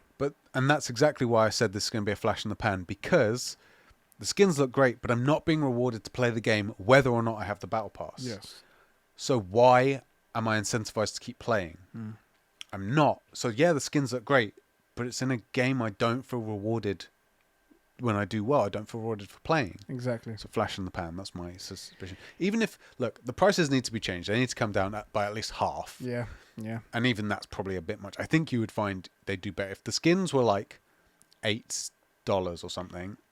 There was one skin They'd shift more of them, and then like a premium skin, like this one's going to be really rare. It's only in for like 2 days, and you make that one like 20 or something. if only they were. So I just saw this morning. So there's a katana sort of attachment that you can stick to your character. Completely unusable because there's no katanas in Halo Infinite, but it's just an aesthetic choice and whatnot based on the new season. $15. Nah. $15 for an unusable attachment to your armor. Yeah. That looks cool, but $15. Because And can only be used on one specific set of armor. Yeah. So then you probably have to buy the rest of the armor in order to right. have it. How ridiculous is that? yeah, it's also like, okay, you've got the katana skin. Well, how about if you pull out the sword, the energy sword? At least for you, you have the katana. That would be cool, right? That would be cool. But no, you're just going to have it. It's just going to be on you, and it's a first-person shooter, so you're going to get to enjoy that skill. Oh, wait. Never. Just in the You know? beginning screen. Now, it gets worse. Oh, God, really? So Brian Jarrett, who is one of the lead devs on the game, Yeah. he's been writing about what they're doing and gave people an update who are clamoring like what is going to be happening with the progression system because Okay. we haven't heard anything from them. And he writes saying, been traveling, so slow to respond, but please know the constructive feedback is being heard loud and clear. Changes will take time, and our priority this week is giving the team a much deserved break for the holidays after a long final stretch. Thank you for understanding. No, crunch. Crunch. So, I wrote in a tweet, I said, hey, look, I'm all up for worker health. Yeah. Keep them healthy, keep them working at their optimum. Don't force them into stupid situations where they have to work around the clock. Fine. However, you released this game. You released this game and it's unfinished. It's in a state that doesn't work. Knowing that we're not going to get any meaningful changes at least until early, maybe even later 2022, Yeah. because this is a big change we're asking for, means that this game isn't ready. Yes. Means that this game is not going to change anytime soon, and we're going to have to suffer, and they're going to continue. I'm sure they're going to keep updating the store. I'm sure they're going to keep adding more and more skins to this they've thing. got plenty of skins. Don't worry about that. And it's just going to keep going and going and going, and we're going to have to continue suffering with this terrible progression system that even you admitted that it's going to take time, and you're prioritizing holiday over fixing a game that came out of the gate not functioning correctly. It's gonna. You decided to move away from the industry standard of XP-based leveling systems to something else. It proved not to work. You should be on the ball. You should be like, all right, guys, we're going to fix this out right now. But it's not working. But it's free. That's everyone's argument. The thing is as well, this smacks of Battlefront 2. So you mentioned in your video, but the thing that people I don't think are going to understand is Battlefront 2, made by DICE and EA. DICE were at least at the time at the height of their performance. They hadn't brought out tons and tons of trash games. Yeah. And Battlefront 2 was really good. It just had very predatory microtransactions in it that were down to the core, and that game was functionally broken for maybe 8 months. Yeah. Where it didn't have a system in it that worked. By the end of it, had a good progression system, it worked. They took microtransactions out, which I think they should have left in. They should have left some in, or at least brought some back, but not in a predatory fashion. Yeah, in that sense, I'm for microtransactions. Like, look, I will grind out my Darth Vader skins or whatever if someone wants to unlock him and buy him, great, do it. Yeah. Like, if you've got the money but not the time, great, do it. I'm think for I stuff couldn't- like that. They brought out the robot legs for Darth Maul. Right. I wanted that so bad, but I couldn't buy it and I couldn't get it because the requirement was so The ridiculous. requirements were very high, and I'm for the record. I'm not that good. For the record, I am for some sort of thing where you make like, okay, some limited edition skins where like the only way to get it is to use the character, or you know, it's like a short run, you have to get it within a window, right? So like, Event-based, yeah. like if they did an old Obi-Wan, Yeah. and they were like, the only way to get it is in this 1 week, you need to get like 100 kills with Obi-Wan or something like that, right? Yeah. Difficult, but not impossible, because you want to keep the skin rare. I get it, but the game was functionally broken at a core level. Didn't really work until about 8 odd months later, and I feel like that is this game all the way through, except in the experience side of things, it's worse. Yeah. I've got a bit more bad news for you. God. So, the new Halo Infinite season has launched. The Fracture of Tenrai. I think I'm going to say what it's called. Fracture Tenrai. I don't know. It's a Tenrai. Are you sure? We'll say that's what it is. But it's all this like Samurai armor stuff, samurai yeah. theme thing. It looks very fucking cool. I mean, I'm not into the love samurai thing. You're not really known for that. I will say I was ogling all of those skins. They're all very, very good looking. Now, so it's come out, and there's some problems already. So What? I'm going to read exactly what people have written on Reddit and stuff Okay. like that and how they've broken it down. So there are 30... Let me just make sure I'm reading the right bit. Yeah, so there are 30 tiers in this new season's Battle Pass system, right? Yeah. For you to be able to get all of these different items. 10 of them are XP bonuses, and 6 of them are challenge swaps. Okay. So you're already down to 14 there. Yeah. Out of the 14 remaining, 4 of them are a single emblem that haven't changed, but you need to get a different emblem to put it on different parts of your armor. Okay. And like on guns and stuff like that. Right. So then that rocks it down to 10 actual pieces that you can unlock. And 3 of those are colors. So only 7 pieces again in this battle pass, paid battle pass, Yeah. this one, is part of it. Is actual armor. And all of them are each different pieces. Like I Yeah, said, yeah, yeah. it's dumb that they went shoulder pads. You need to get the left shoulder pad and you need to get the right shoulder pad. Like, come on, bro. It should just be one core piece. Now, continuing on with that. Yeah, yeah, Sorry yeah. to keep No, to go, get it go, all go, out yeah, there. But the stuff that they get is pretty cool. 343 does sell an armor set in the store that costs about $20, similar to what it looks like, the Ronin Yeah, one. yeah, yeah. But again, $20. Far too expensive. It's a lot. Continuing on, there's one other thing I wanted to read just here. Where's the command issues there, guys? Oh, yeah. So the armor games are making a money for in-game credits. Here. Compounding these issues are, so the event itself has its Yeah. own dedicated challenges that you have to do Yeah. in order to get XP for that battle pass. Yes. The normal challenges that you do don't contribute to that, so you Right. can't go up in that system to get those things. You Yeah. have to get these specific ones, which aren't available all of the time. Right. What? So- No, that's not okay. So it's during a given week, they only appear at certain times, and you can use challenge tokens to swap out the other challenges for these event challenges. Nah, that's so not you okay. can then it makes it even worse. It's like already it was shit anyway. I was you a- had to do stupid challenges. I was about to defend them for something just there, and then that you go and say this is bullshit. On top of having to do stupid challenges to get up in a certain bunch of tiers in this new system, you have to do specific challenges when aren't available all the time. You have to use your challenge tokens to swap out to use these to get these challenges. It's insane. This is so ridiculous and so predatory. predatory. That's exactly what it is. It's so obvious to everybody that the reason why they're doing this is to push you to just pay for the goddamn thing. I was gonna say, I understand spreading stuff out and having it so like it's in the battle pass, but you have to work for it, right? I get that. I get that, like, there needs to be a reason for you to come back and, like, put in the time and work and grind if you're not going to buy the skin. And I get that. And I kind of want to be kept busy in a way like that. But not if they're like, okay, used in this game mode during this event. I'm like, well, I'm at work. Yeah. Right? It needs to be, like get 10 headshots with this gun on this map. Okay, cool.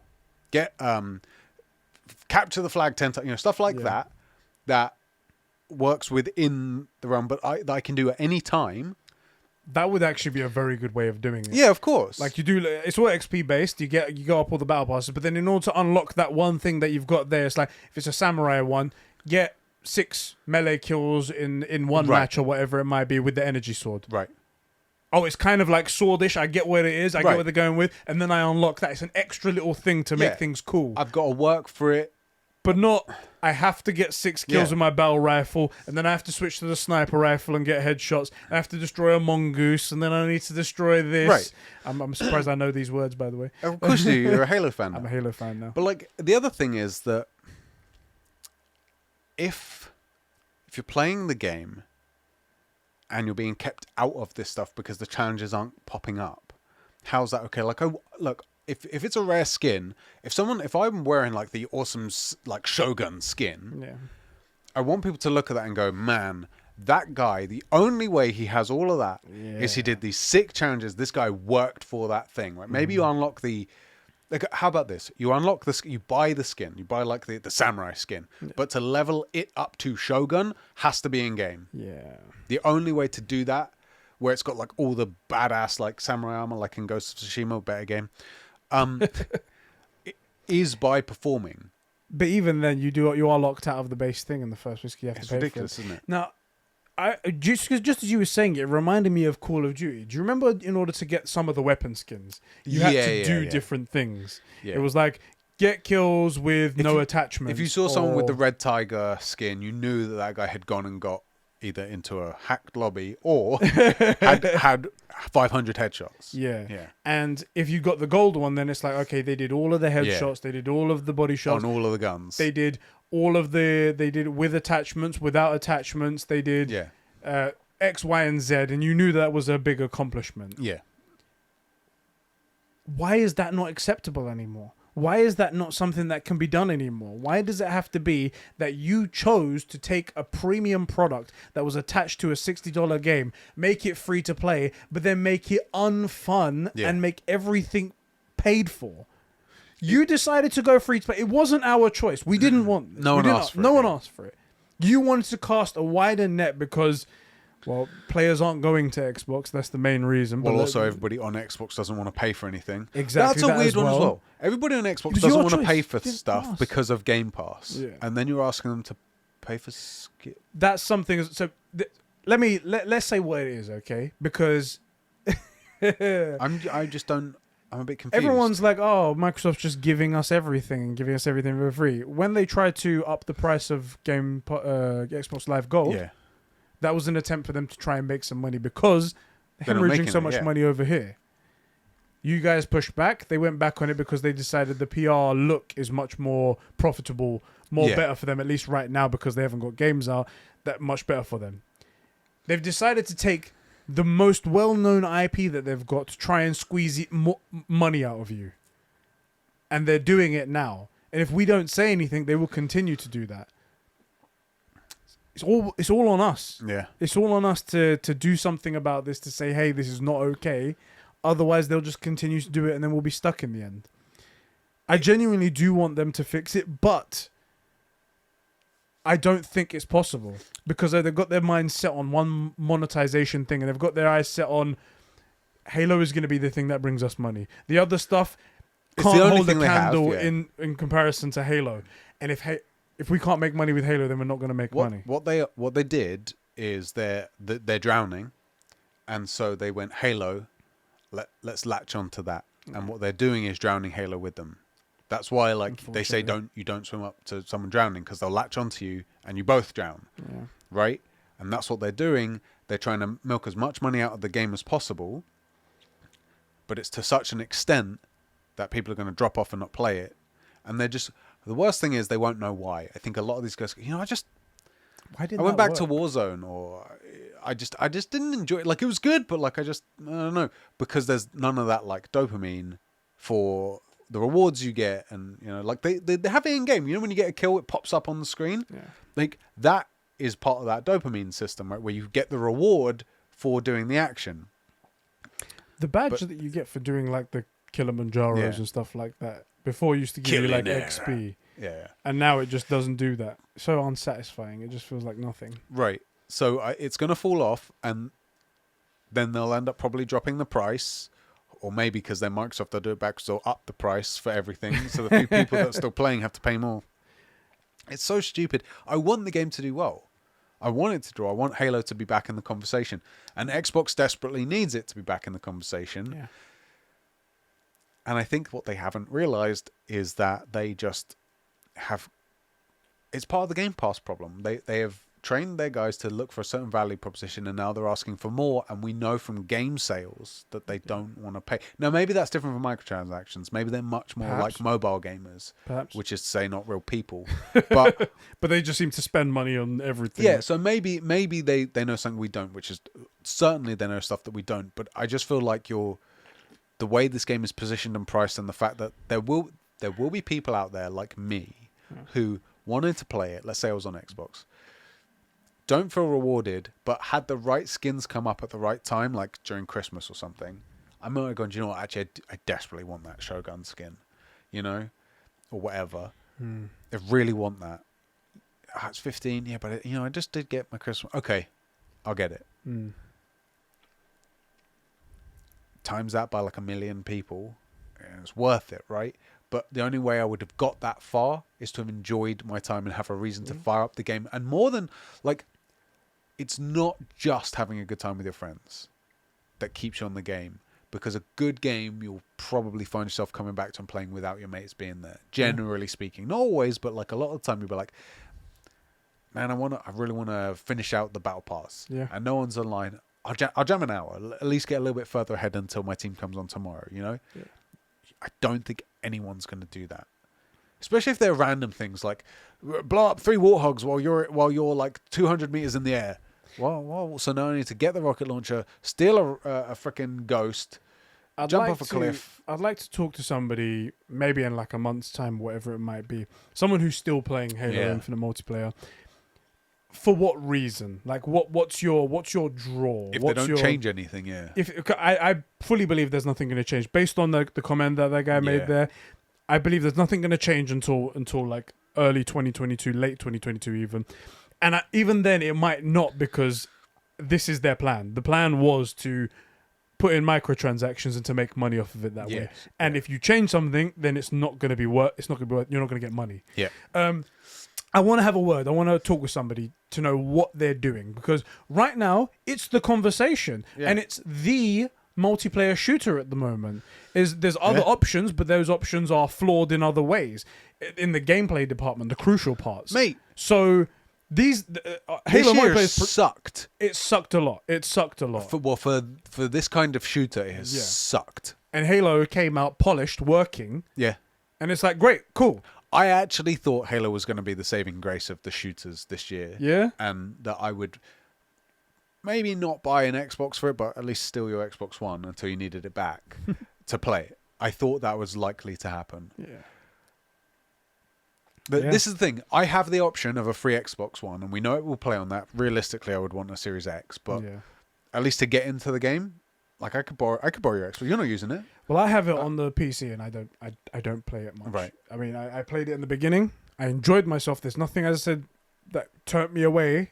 It's just that there's no progression, there's no variety, and I'm not going to pay money for these ridiculous I suspect things. the variety will come out when the full game releases in like a month's time. That's something we said with, I spoke with George and whatnot. I was like, variety is something that can be cured, and I bet they've got something coming. There's no way that they forgot about like King of the Hill and TDM and stuff. Like, come on. Like, they themselves put it into 2 games. 343 put that into 5 games. Yeah. Every game since like 2000 has had it. It's coming. And that's probably when I'll dip back in to give it a shot and see if what happens. But I'm sure the same thing will happen again, where I'm just like, okay, so this is just shooter. I'll tell you if the progression's bad. I'll tell you what they should do is when the game comes out, you bring out the full playlists and give the performance XP, and you just say, look, it was a beta, and The reality is we couldn't. It was locked, and we couldn't figure out how to unlock it without bringing down the beta. Yeah. And we wanted you guys to play, so we're really sorry about that. But this is the way the game's supposed to be, and you just lie to me. I'm okay with that. But as long as you deliver, right? Deliver the product that I want, and you bring it and you say there were some muck-ups. This is the way it was always intended to be, but we were trying to save face. We're really sorry, but like this is it. They won't, but that's the way I would do it. And then Halo's pushing consoles. Yeah. Because I think Halo Infinite with like a Halo 3 progression system is a console pusher. Yeah. Yeah. And I'm just talking about the free to play. I really think so. I really think people would buy an Xbox to play that Halo if it was that good for free. Yeah. People buy fucking PS4s to play Fortnite. Yeah. Why wouldn't they do it for Xbox? So like I think it could happen, I will say something. Yeah. Maybe I shouldn't because I do talk it. about how much I hate Phil Spencer all the time. Phil Spencer hasn't said a word on this. What, you don't think he thinks this isn't pro-gamer, pro-consumer, pro-gaming, the gamers for gamers by gamers gaming? A bunch of people say that he's so genuine and he's such a great influence to every... Yeah, I know. He's people that say that, I'm like, I can't even look at you right now. You're talking that much shit. None of these guys are, though. This is the thing. None of them are. Even like we bang on about wanting personalities back for Sony, right? Yeah. There's still suits who have been selected because they have social skills, right? Exactly. Like none of them care about you. And at the end of the day, they're being paid by a giant soulless corporation and they need to do what they say. So they're not going to ever be your friend. Yeah. But Phil Spencer comes out and he talks on millions of interviews about all kinds of nonsense that nobody asks him and nobody cares about. He just talks about shit. But when it comes to something of your own product, when it comes to your own product is failing in key areas. Yeah, nothing. Silence. It's because he's media trained. Come out and say something. If you genuinely care about the players that are playing, the gamers by gamers for gamers for gaming, if you care about them, say like, okay, look, we've got some issues with this. We're going to work on it. We're going to do something. Can't ever say you've got issues because then suddenly the guys that believe the propaganda might realize that they're not on the winning team. And it would the amount of quote tweets that you'll see about people that are like, no, it's amazing, it's perfect in every way, and they're like, but your dad just said this, right? Your dad just said that it's faulty. Right. Oh well, now it's faulty. Now it's faulty. Anyway, it's never going to happen, is it? It's never going to happen, and it just annoys me that like he could have. I'm excited. Yeah. It's with a stuffed game. Remember we spoke about it, guys. EGX, the game where you play as a teddy bear, keeping his little girl safe from the monsters. To protect your master, and all the toys come alive, zombie style, where like you're just fighting off hordes. It's quite cool stuff. Now this game I'll happily pay for. And we played it, by the way, in its like pre-alpha, and it had tons of issues. And I was like, I hope you're going to price this high enough. I literally said that to the guy, and he was, and like multiplayer and stuff. He's like, yeah, we got these ideas. We were talking for ages about this. Yeah. And I flat out said, I'll give you 60 quid for it. It's a good game. Yeah, good game. Like, I'm excited for that. I think it's going up on early access on the 9th of December. Unfortunately, it's on Steam though. Steam, yeah. Unfortunately, you have to have a peasant unit. Not the best way to play gamers, but whatever. But actually, we should hit up the Four Pillars boys about that. Maybe do a community stream or something, because it was a lot of fun. It was a lot of fun. Yeah. To wrap up our Halo talk, the progression system is really taking out the enjoyment for me and a lot of people. Big oof. The microtransactions are especially bad because there's no other way to get them other than paying money, and the progression system being so slow is very clearly gearing you towards buying stuff, i.e. they're predatory. Yeah.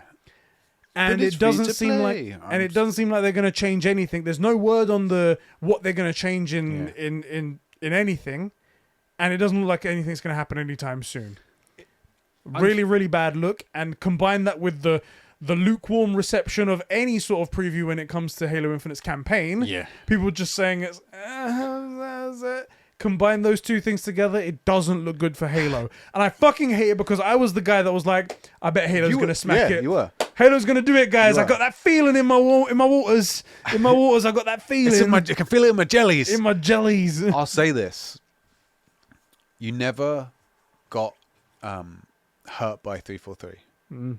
Right? And I'll say this. So, Alpha Aquila said about only like Bungie could make a real Halo.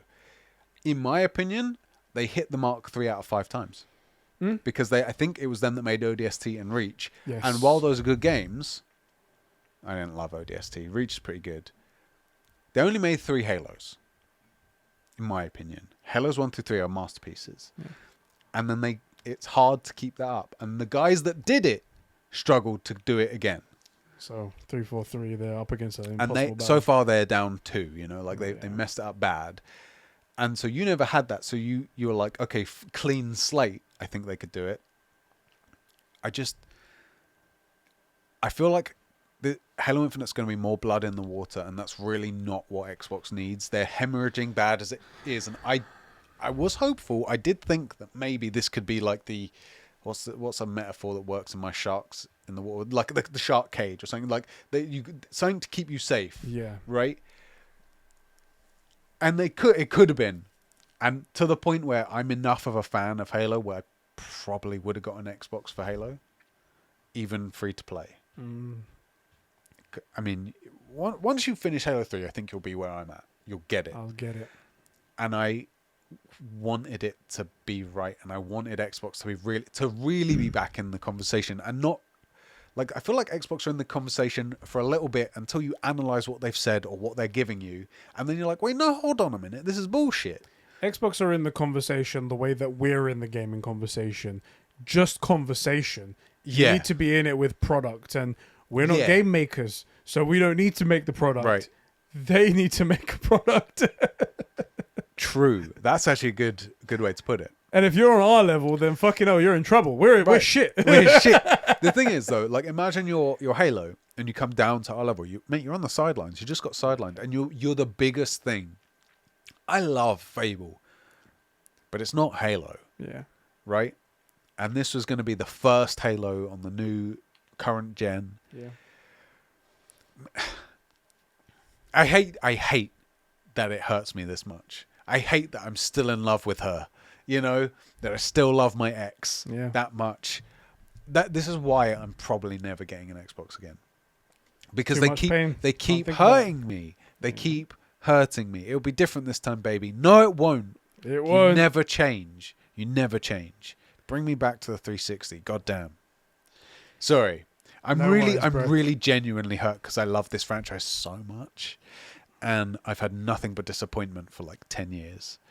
And then they have the recipe. I said this to someone on Twitter. I can't remember the actual tweet, but someone was saying about why can't they do this? And I said the only thing that 343 is consistent at is taking something that works and making it work, not work at all. It's the only thing they're good at, right? They had Halo, they stopped making it work. They've seen like it's the Master Chief Collection is exactly what it should be. There's the recipe. The multiplayers for Halo 4 and 5 are okay. They're pretty alright, but the problem is Halo isn't just... It's not like Call of Duty. Like, if Call of Duty is a shit campaign, no one really cares. Yeah. Because I'm there to maybe play it once and then get into the multiplayer for a year. Halo, gotta have the campaign, right? Yeah, it does matter. Oh, God, I hate that I'm still talking about it. It's so annoying. I wanted to be playing Halo again. This is last generation. Thankfully, I was wrong, and you convinced me to go to the PS4. Yeah. But I was on the 360. I was a 360 guy. I had the PS3. The Last of Us was good fun and all that stuff. But like, man, we're playing COD a lot. Like, let's go to the Xbox One. It's going to be the way to go. I was pushing so hard, and it will have Halo and it will have Gears of War. I pushed so hard for it, so hard. And I'm a Halo douchebag, man. I want to be back on Halo. I want to play Halo with my boys. I'm actually in pain. That's the frustration of a true Halo fan right there. I'm actually in pain. I hate it. Next topic. I was going to say, I'll save you the pain and we'll talk about something more painful. Oh, God. No! Our next topic, Battlefront 3 is never happening, guys. It's not happening. According to Tom Henderson, who knows all about the inside workings of EA, he wrote out in a tweet simply saying, Battlefront 3 was a pitch title from DICE, but ultimately the title was shut down by EA due to licensing costs. And he puts in a quotation mark, one dev said, it got turned down because it takes 20% more sales to make the same money as Battlefront 3. Battlefront 2. Two, sorry, yeah. 2. Yeah, my apologies. He goes on to talk a little bit more about other stuff and whatnot, but it's not really important, that sort of stuff.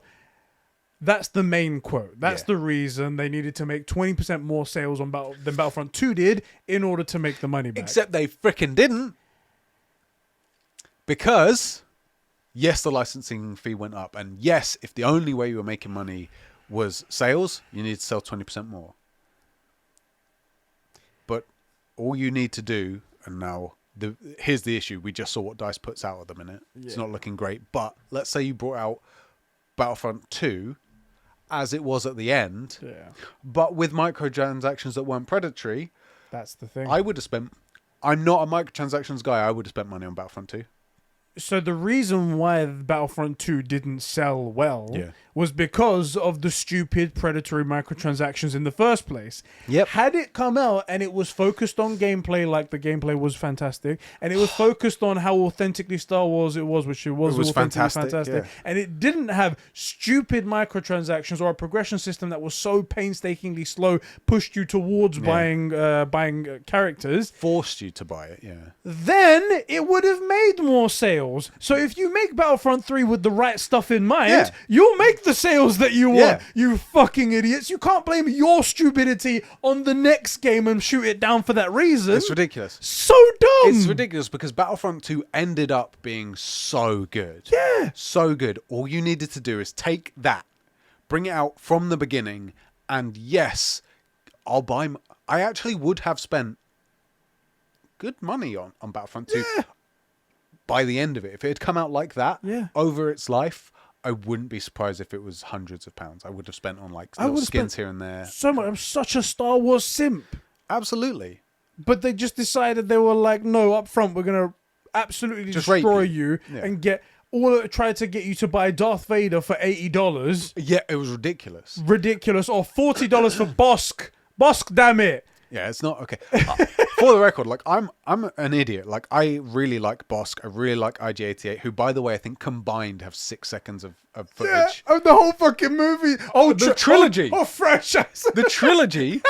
They have 6 seconds on screen, and the first time you see Bosk, you just see his feet. Yeah. You know? That takes up 3 seconds. Then the next 3 seconds, and then it just pans up. You see IG-88 and Bosk, right? That's it. Like by the end of it. That's the progression system. You bring that out, have it working, because it was very true to Star Wars. Man, it felt so good. Yeah. It was so right. And then, you make it so that it's like a respectful of my time grind, or I can buy it for a pretty respectful price. Yeah. Right? Like, if it was... now, I'll tell you, the robo legs on Darth Maul, I think that should have been more premium. Yeah. I think if a normal skin's, let's say, like $8 quid or dollars... make that 15 or 20, because otherwise it's got to be a real grind to get there. And so what you're paying for is like not having to do that grind and having that premium, and like it's such a... I think 20 is a bit expensive, but well, you know, but a bit more premium than normal. Yeah, at least double, especially if it's going to be one of those things where like you grind, or maybe it's like it's a bit more premium, but to get the battle worn thing, the only way to get it is to play. Like you can buy the skin, but to get battle worn, the only way is to play. Right, something like that. More bad news, although silver lining, their bread and butter Battlefield didn't exactly bang when that came out. That has been a dog shit. Hopefully this means all the support will just go straight to that and they get all hands on deck to try and make that work, because I'm really sad about that. The Battlefront 3 could have been amazing. Yeah. I love that. It was so well loved in our community. I want to know what they would do, though, because the first game, it was bare bones because it was the first one, right? And it was... Oh, shit, I dropped my glasses. Give me a second. Let me cut you off and answer your question, pod racing. Not even joking. That's literally what I was going to ask. I was like, the first one was bare bones. They did a few maps. They did a few heroes and villains. And then the second one, they did everything. Yeah. Everything. Every character and every location and every era, they did everything. What do you do for 3? Can I pitch? Pod racing. Can I pitch what I would actually do? Go on. So, yes, I would do pod racing, not joking. And I would... Look, imagine for a second you have a AAA studio dice. You're going to do the progression like we said.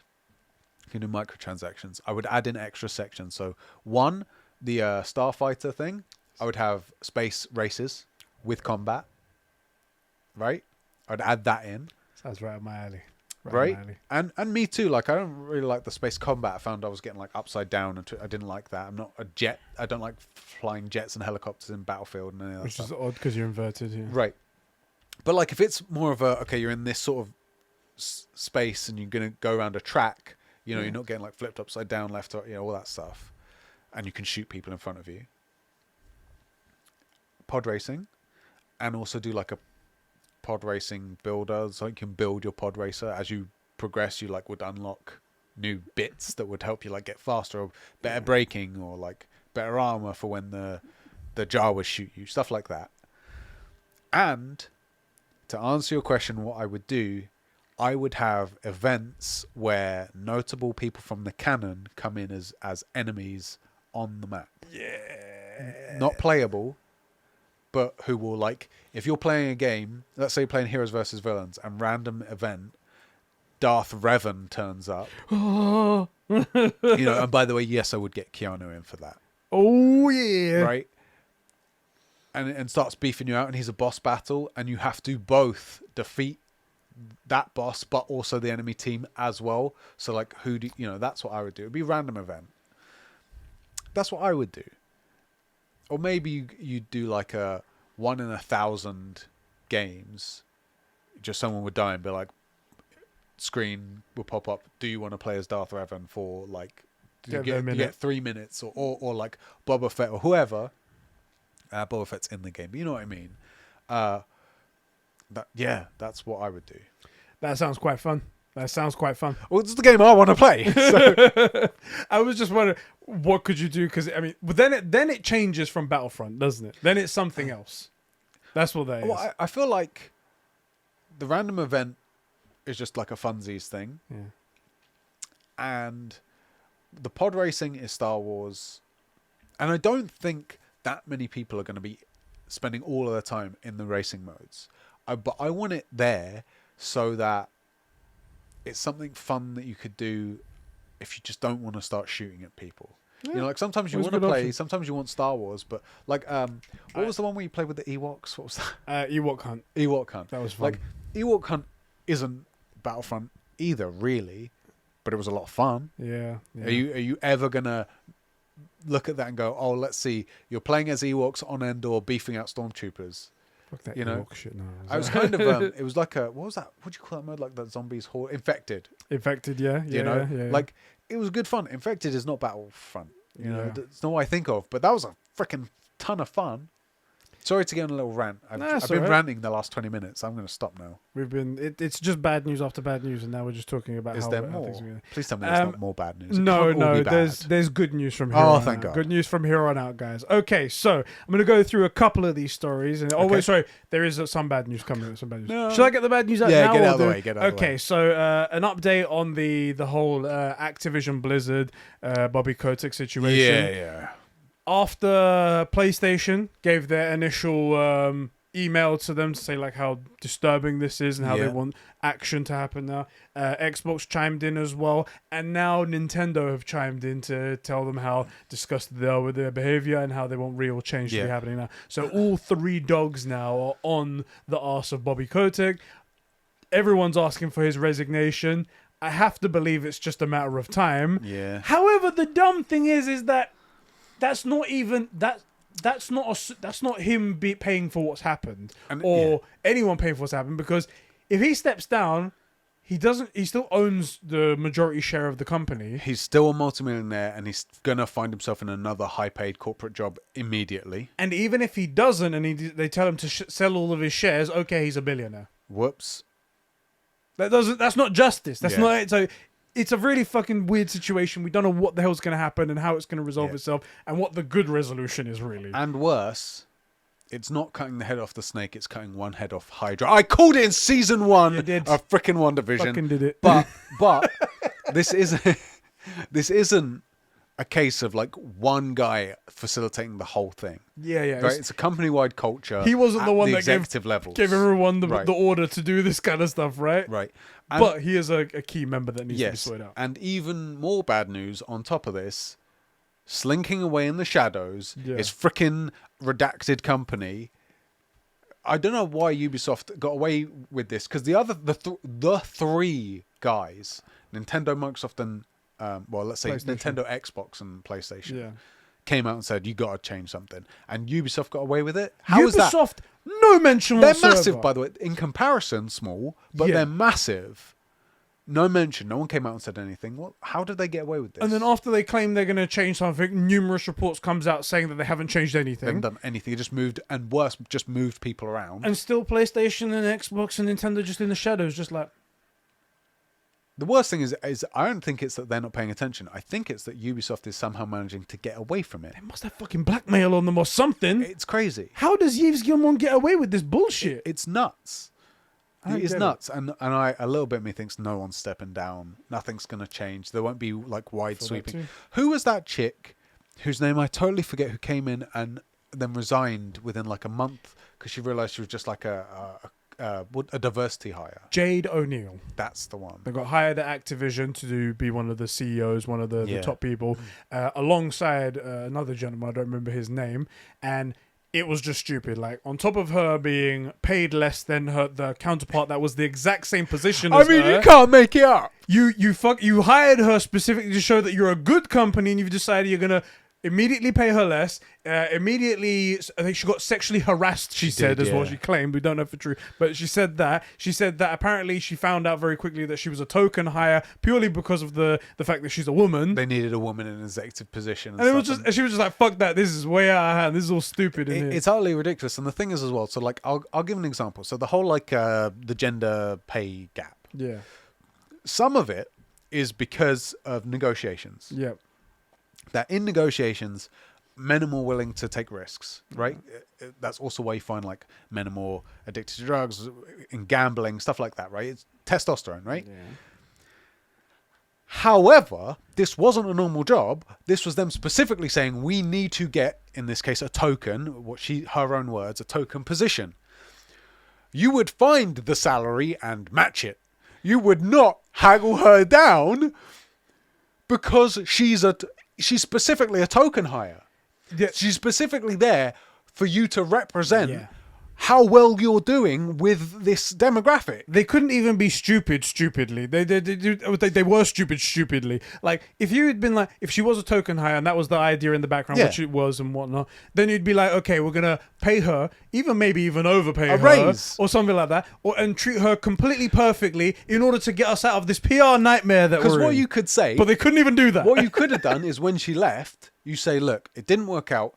She didn't fit our company values or the new values of the thing. But if you look, her male companion was actually getting paid less. We paid her more. We thought she was worth more. Yeah. Is what you could say if you weren't sexist dickheads. Yeah. Like, it runs so deep they can't unfuck their own mess. Yes. And that's a hard F.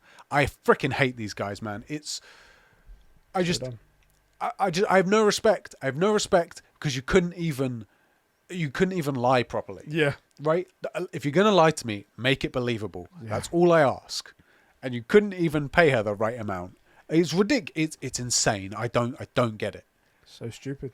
And like, I have more respect for guys like Pablo Escobar, responsible for thousands of deaths and a drug epidemic. But an entrepreneur, a businessman, run a slick operation. Evil.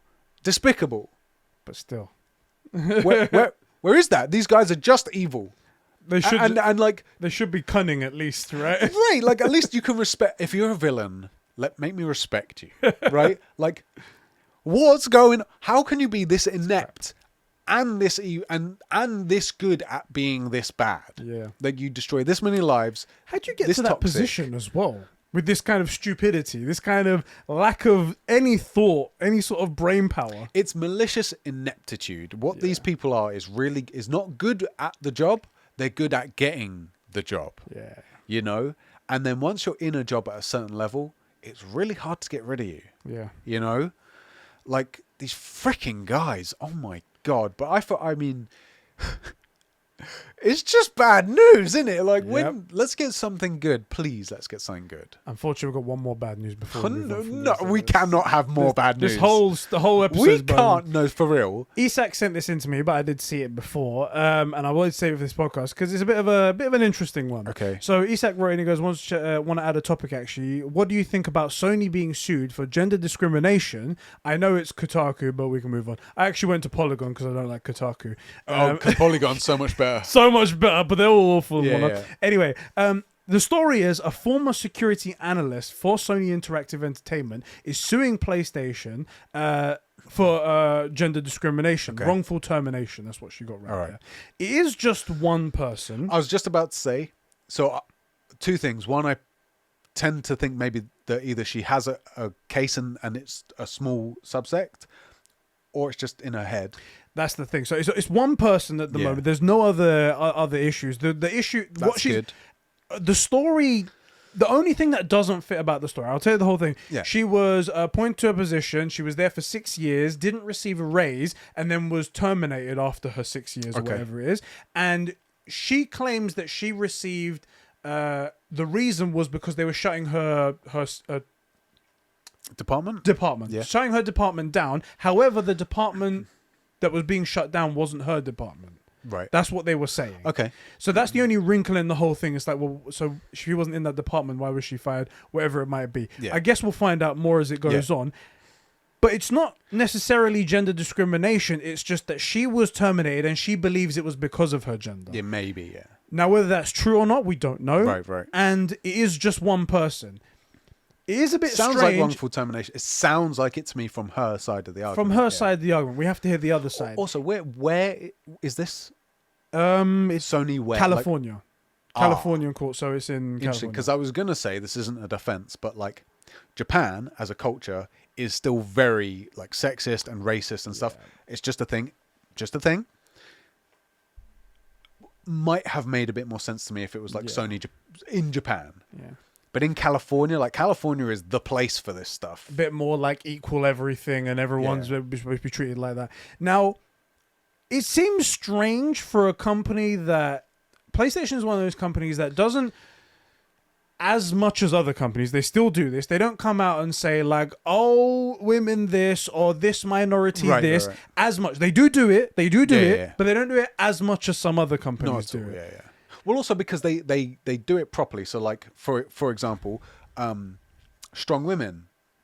Look at Sony; it's all strong women. They make actual good female characters, and so they don't have to crow about how they value women. They just write good, strong women without having to devalue. It's the problem with this Crisis of Infinite Earths. You had Kara being made stronger than Superman by making Superman weaker. That doesn't make her strong. That makes Superman weaker.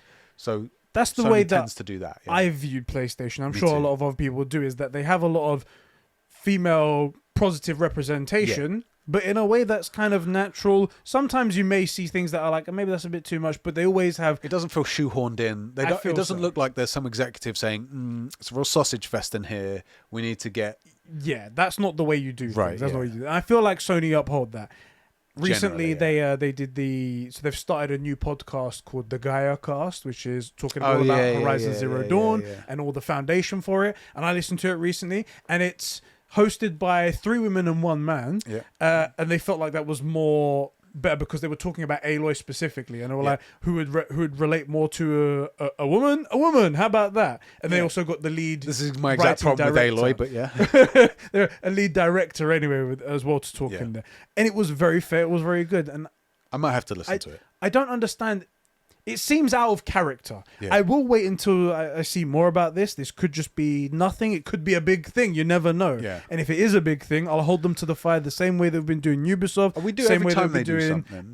Activision. Everything.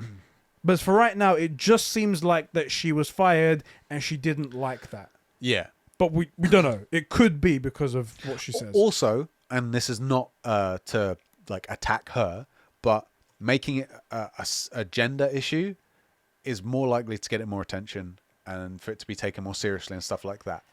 unfortunately, that is the world that we live in. Yeah. You sometimes speak to a lawyer, and a lawyer advises you, says like, if this was, doesn't say to advise you to do something, but say if this was a gender issue, it might have a case X, Y, and Z, and Right. then you make it a gender issue, Right. and then it becomes or whatever other issue it might be, depending on the case. Yeah. That could be a That could be a factor. yeah. That's also, look, a perfectly reasonable strategy if you're trying to take a company to task, right? Yeah. And she might have a case here, she might not, I don't know. She may just be a bad person and just wants a payout. She might be and then shitty. just wants and just give this whole story about about gender thing, and then when they offer her the 100K, they're like, okay, I'll walk away. See you I later. mean, one of those things as well, you know, I said earlier about like the pay disparity. Yeah. Like she said she didn't get a raise, but did she ask for one? Because she didn't say I was refused a raise. Yeah. So that's just one of those things. I'm not, again, making any And then value performance, statements. we don't know what your performance was like. Right. I mean, she's a woman, so probably bad. probably terrible. Right. As we know, women do not Facts. perform anywhere near the level It's of true. men. This is a true statement. And it's what we stand.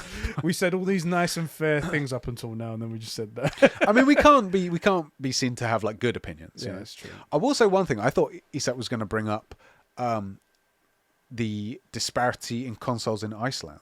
Iceland. Yeah, he mentioned a little bit about that last week. So Where Xbox don't care about anyone, and here's proof. There's, I think, the population of 600,000 people in Iceland, right? I'm not sure. Something like that. It's small. One thing I know about Iceland is they have an app, a dating app that checks if you're related because the country's so small. So you don't want to be obviously dating a cousin and not know. That's a real thing, apparently. I don't know if it's real. Correct me if I'm wrong, but I'm choosing to say it because it makes me laugh. Ooh. But like 100% of the market share is PlayStation, pretty much, because Xbox just don't care. They hardly push any units out there. I think he was saying it's like impossible to connect to the cloud stuff. I forget, but like they don't care about you. If you're not going to make them enough money, they don't care. Yeah. And it's not like Sony's getting rich off. How many people out of 600,000 are going to want to buy consoles? Not that many. They're not getting rich off of what's going on over Right. there. Silly, it's ridiculous. Let's move on Frick to our you, next topic. Xbox. All the way. Forget all about it, you guys. Okay. Good news time. Oh, thank God.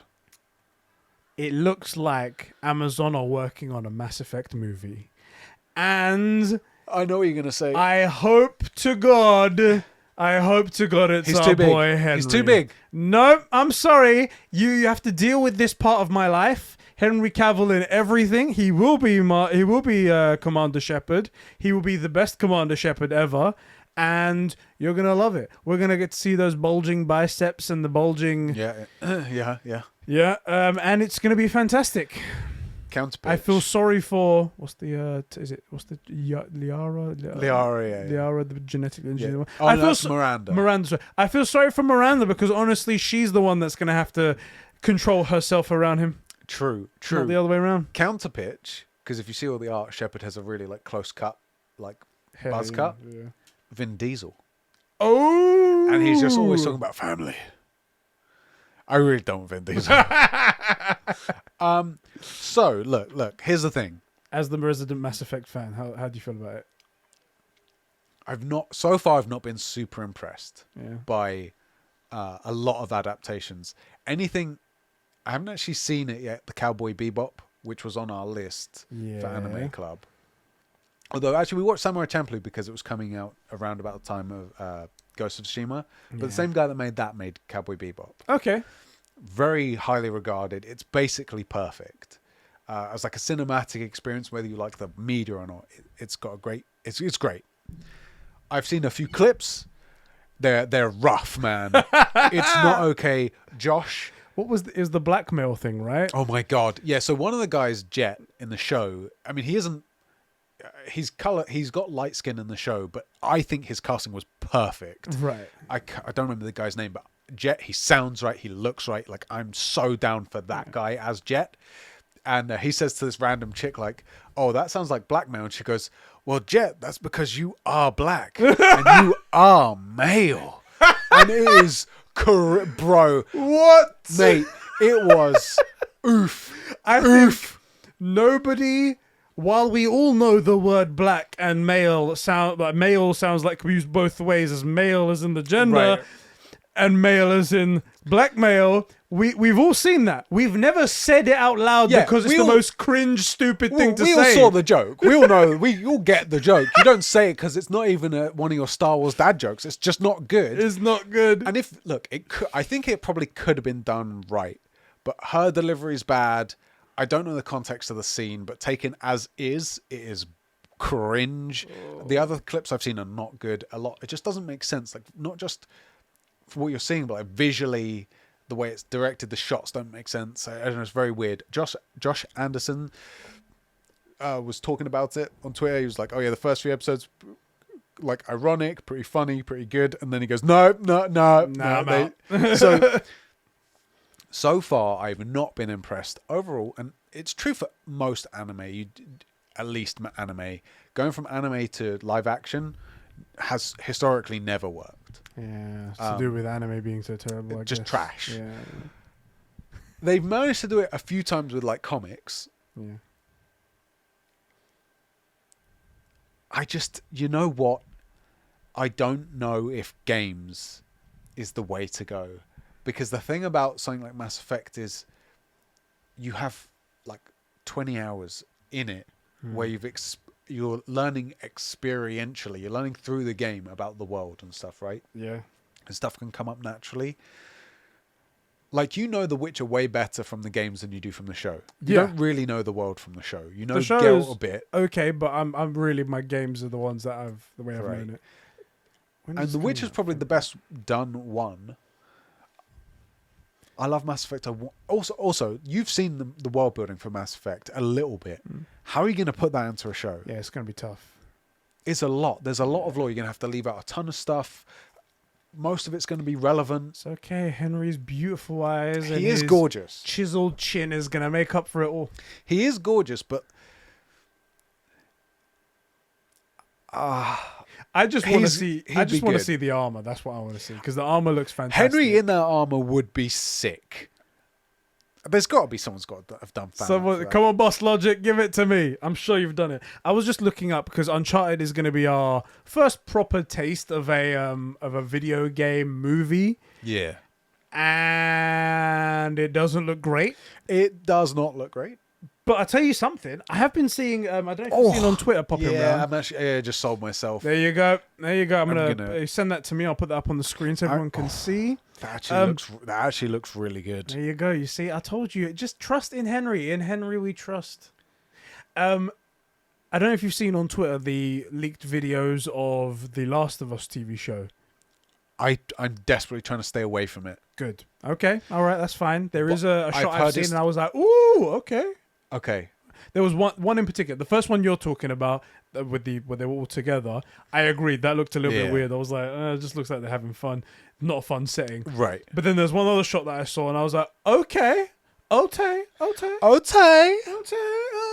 I like this thing. Talk about this, baby. I want it to be good. Yeah. I want anything that I love to be good, obviously, right?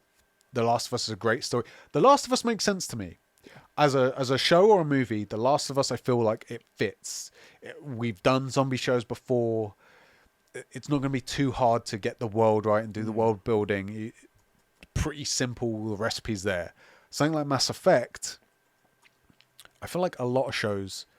One of the shows that I feel like did it best, actually, is... did anybody see Farscape? I remember Farscape. Yeah. But that had like 6 seasons of 22 episodes. Yeah. You know, it was in the it was more of the Smallville size than it was, you know, like a current Witcher size. Yeah. You know, you kind of need that for these giant worlds where you build all this lore. So I think the biggest issue here is, and I said this as well at the beginning when the rumor was it Mahershala Ali that was going to be, not Mahershala Ali, someone else. I was going to say, because that's That's really the guy that doesn't- playing Blade. That's the guy playing Blade. Yeah. But there's That's another a great guy. pick. Well, so that's the thing. If they picked a white guy for Blade, I'd be heated. Well, no one else would be heated because... Oh, no, sorry. They would be heated about that, but they wouldn't be heated about the other way around. Yeah.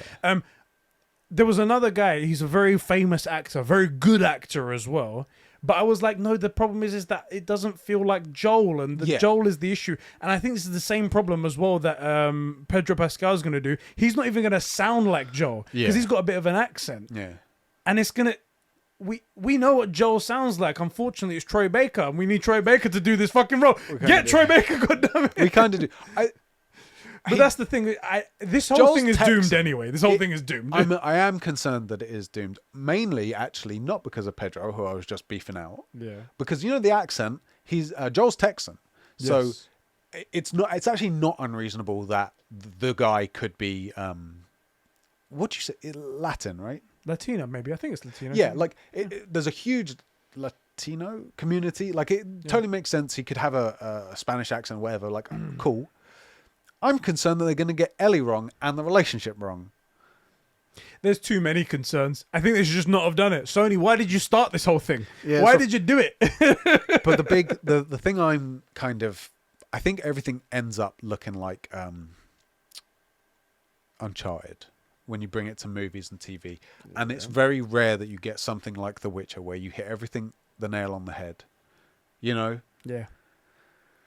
And it's just not going to be right.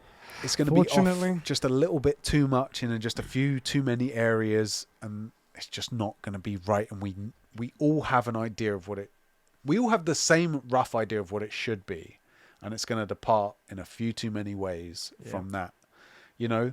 It's just dangerous time, dangerous game to play in it. Dangerous. Sony But playing that a does look dangerous sick. game. Yes.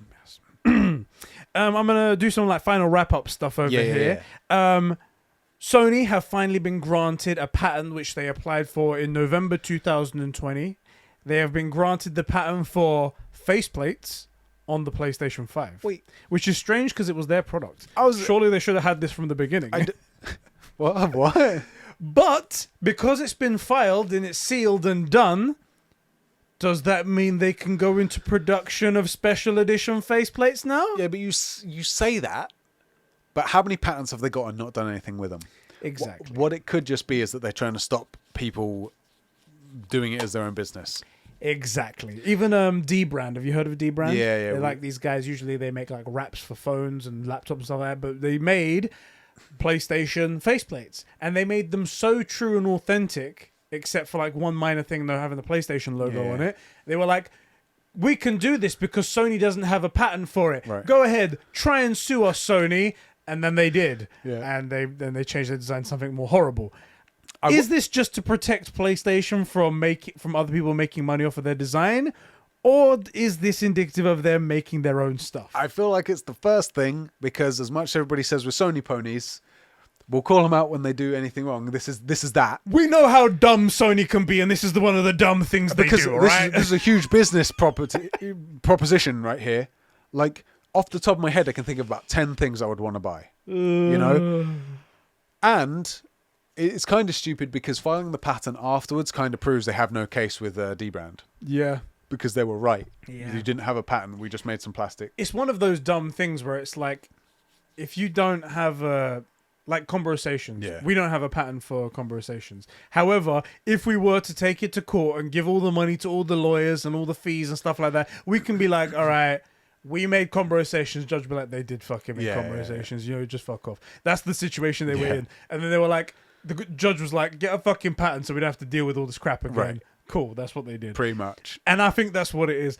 I would love them to open their goddamn minds and go, you know what? There's a lot of money to be made here, and sell us some goddamn decent skins and colors and stuff like They're that. selling direct to consumer now, right? Or they're trying to. Yeah. This is exactly what I want. I want you to print or wrap or however you're going to do it, hydro dip, whatever, a Ghost of Tsushima, Doom Eternal, God of War, Horizon even. I would probably buy Horizon. Uncharted. Like, how many of your own, let's say your own IPs, forget Doom, 15 worth buying, just off the top of my head? That's before you do secondary designs? Just do it. Just do it.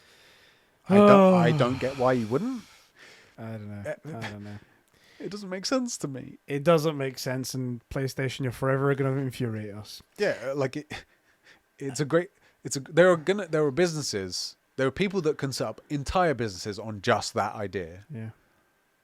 And now you have that entire market, and all you have to do is ship them. do it. I don't know if you saw looking over my shoulder. I looked at I was looking at you. Look at that. I'm looking at the DualSense controllers. I'm kind of toying with the idea of getting one of these colors, and for some reason I'm looking at the cosmic red and going, you know what, maybe. You know what the cosmic red actually does? It's not red. It's not actually. more wine, I would say. It's like a wine, maybe turning purple. Yeah. And weirdly, I kind of really dig it. Yeah, weird, right? And I'm not a red kind of guy. I'm a red kind of guy, but even though I would, that's so off from red that I'm like, do you know what? I'm feeling. Anyway. Do you know what it is as well? I think it's good that it went sort of purpley because the blue lights. If only they were on all the time. Interesting. Anyway, a couple more wrap-ups here. Okay. 12 minutes. That was exclusive to Xbox and PC, coming to Switch and PS4 and PS5. Everything comes to PlayStation, guys. It's just the place to be, you know. On the December 7th, if you haven't played that, I recommend it. It's a good game. Tight. Another thing. Oh, so Kojima Productions has now opened up a movie segment. Oh God, yeah. Of their studio, so they can make TV shows and films and stuff like that. A Kojima movie? Sign me the fuck up. It'd be a fucking nonsense movie, but I'd definitely watch it. Obviously, Kojima, like, I know you're watching, obviously, one of our subs. He heard us talking about that 1.5 hour long cutscene from Metal Gear Solid and was like, it's not long enough. Not long enough. I need to make it. Or live action enough. Time for Kojima to shine. Time for Kojima to shine. And then, speaking of Kojima, he posted a picture, and apparently he's doing some experimenting in a mocap studio. Don't know what for, just doing some experimenting. Oh God. And he's got a picture right here and it says, recently I've been revisiting the plan and script and experimenting with everything else. And people walking by, the focus is clearly on the device that he's got in front of him and everything else is blurred out. But all of us gamers are looking at this photo and going, okay, tell me, does that look like Norman Reedus to you? It's his back. It's long hair. You don't know. He's dressed a bit weirdly. Okay. Do you think that's Norman Reedus? That's a much happier idea than what I had. Go on then. Which is that he's going to make PT. And I will shit my pants. Konami, please just let him do it. Let him do it. I mean, it was, to be fair, it was going to be Silent Hills, but just let him do it. However, I did not think Norman Reedus until you said it, and then immediately once you said it, I went, that fits. That's Norman Reedus. That could well be. And actually, didn't he say that he was doing some more work with Kojima? Yeah. And it was very cryptic. It wasn't, I'm working on extras for the director's cut. It wasn't what he second said, game. Oh, no, he did say something. Let me find his exact quote. It was something, I think he said, yeah, we're working on a second one. Norman Reedus, Death Stranding 2. He said, okay, all right, so here we go. 1 second for this. When it loads. Freaking hell, yeah. Title of this is Norman Reedus appears to confirm Death Stranding 2 is in negotiations. So his actual words said, we did Death Stranding, which was a huge hit, and we're in talks to do other stuff, he told Wire. And he says, talking about... to Hideo about maybe doing Death Stranding stuff, although it's not clear if he was referring to director's cut version. No, he did say Death Stranding 2. I want to be clear. He specifically said, we're in talks about doing other stuff. Oh, no. He says, this is the point. I think we're doing a second Death Stranding. It is in negotiations right now, so yay. That's his official quote. Now, he then goes on to say Death Stranding stuff a bunch of times. Another Death Stranding could be another Death Stranding project. It's a movie or a series. Was he just talking saying, it about... doesn't say game, you know. Also, this was before the director's cut came out. So was he talking about the director's cut extra stuff? That's true. We don't know. And I bet after this fucking conversation, he was like... Hideo was just like, what did you say? What did you do? That's it, you're dying in this game. I will say, as someone that didn't enjoy the game, that is actually exciting news. It's exciting. Because I know a lot of people that did enjoy the game, and it had an interesting concept, and it had that one chick from the James Bond movies who I'm in love with. What's her name? Yeah, you know the one. Lea Seydoux. Yes. Yeah. Like, I feel like a Death Stranding movie or show would actually work better, because there's no answers, so you don't have to worry about the questions. Yeah. and you just say, yeah, some babies explode and so does spirits or something. That's the world we live in, and we walk everywhere. Also, don't get rained on. It's acid rain, but Please it's don't get aging rained rain. on. No. You know, like boom, done. Okay, cool. That would be cool, actually. I feel like I would watch Death Stranding as a movie. Yeah. That's why I'm going to and- make all those cutscenes. It's going to be great. It's going to be 10 hours long, but you know, Right. you That's have the to thing. schedule a day. A 3.5 hour live action movie with Norman and Lea Seydoux and all those people, that same cast, Yeah. Mads Mikkelsen, all of them. I think I would watch that. It's down, right? Yeah. Sounds good. We've got one final thing, and then we're going to wrap things up. Gaming. Dark Diogo, show's really going really long. He goes, time to hijack the podcast once again. Hype up the DualSense, haptic, and triggers. Picked up Sackboy, A Big Adventure, and Ratchet and Clank since they were both half price, and the haptics are so sick. Really changes the immersion with the half press, full press on Ratchet, changing how much you're firing is a cool feature. Can't wait to delve deeper into these games. We've been saying it. We've been saying it since the beginning. Yeah, we said it before any of this came out. We said basically that if people play it on both consoles, they'll find themselves, reviewers are going to find themselves. I don't know why, but I just always prefer playing it on the PS5. Something like that, right? It's the haptic, it's the 3D audio, like, it's so good. I really hope you enjoy Ratchet and Clank. I want to get your thoughts and feelings on Ratchet and Clank as a tech demo for the PS5. Yeah. It's a good Ratchet and Clank entry. It's like probably top 3 or 4. It's a very good one. It's a very strong entry. Yeah. You know, in my opinion, they don't make bad ones, just ones that you don't prefer as much. Mm-hmm. Let me know, man, because I'm interested. Yeah. Yeah, I genuinely want to hear your thoughts on it. And thank you for not writing a freaking dissertation. It's, not writing an Alpha Aquile level dissertation. Yeah.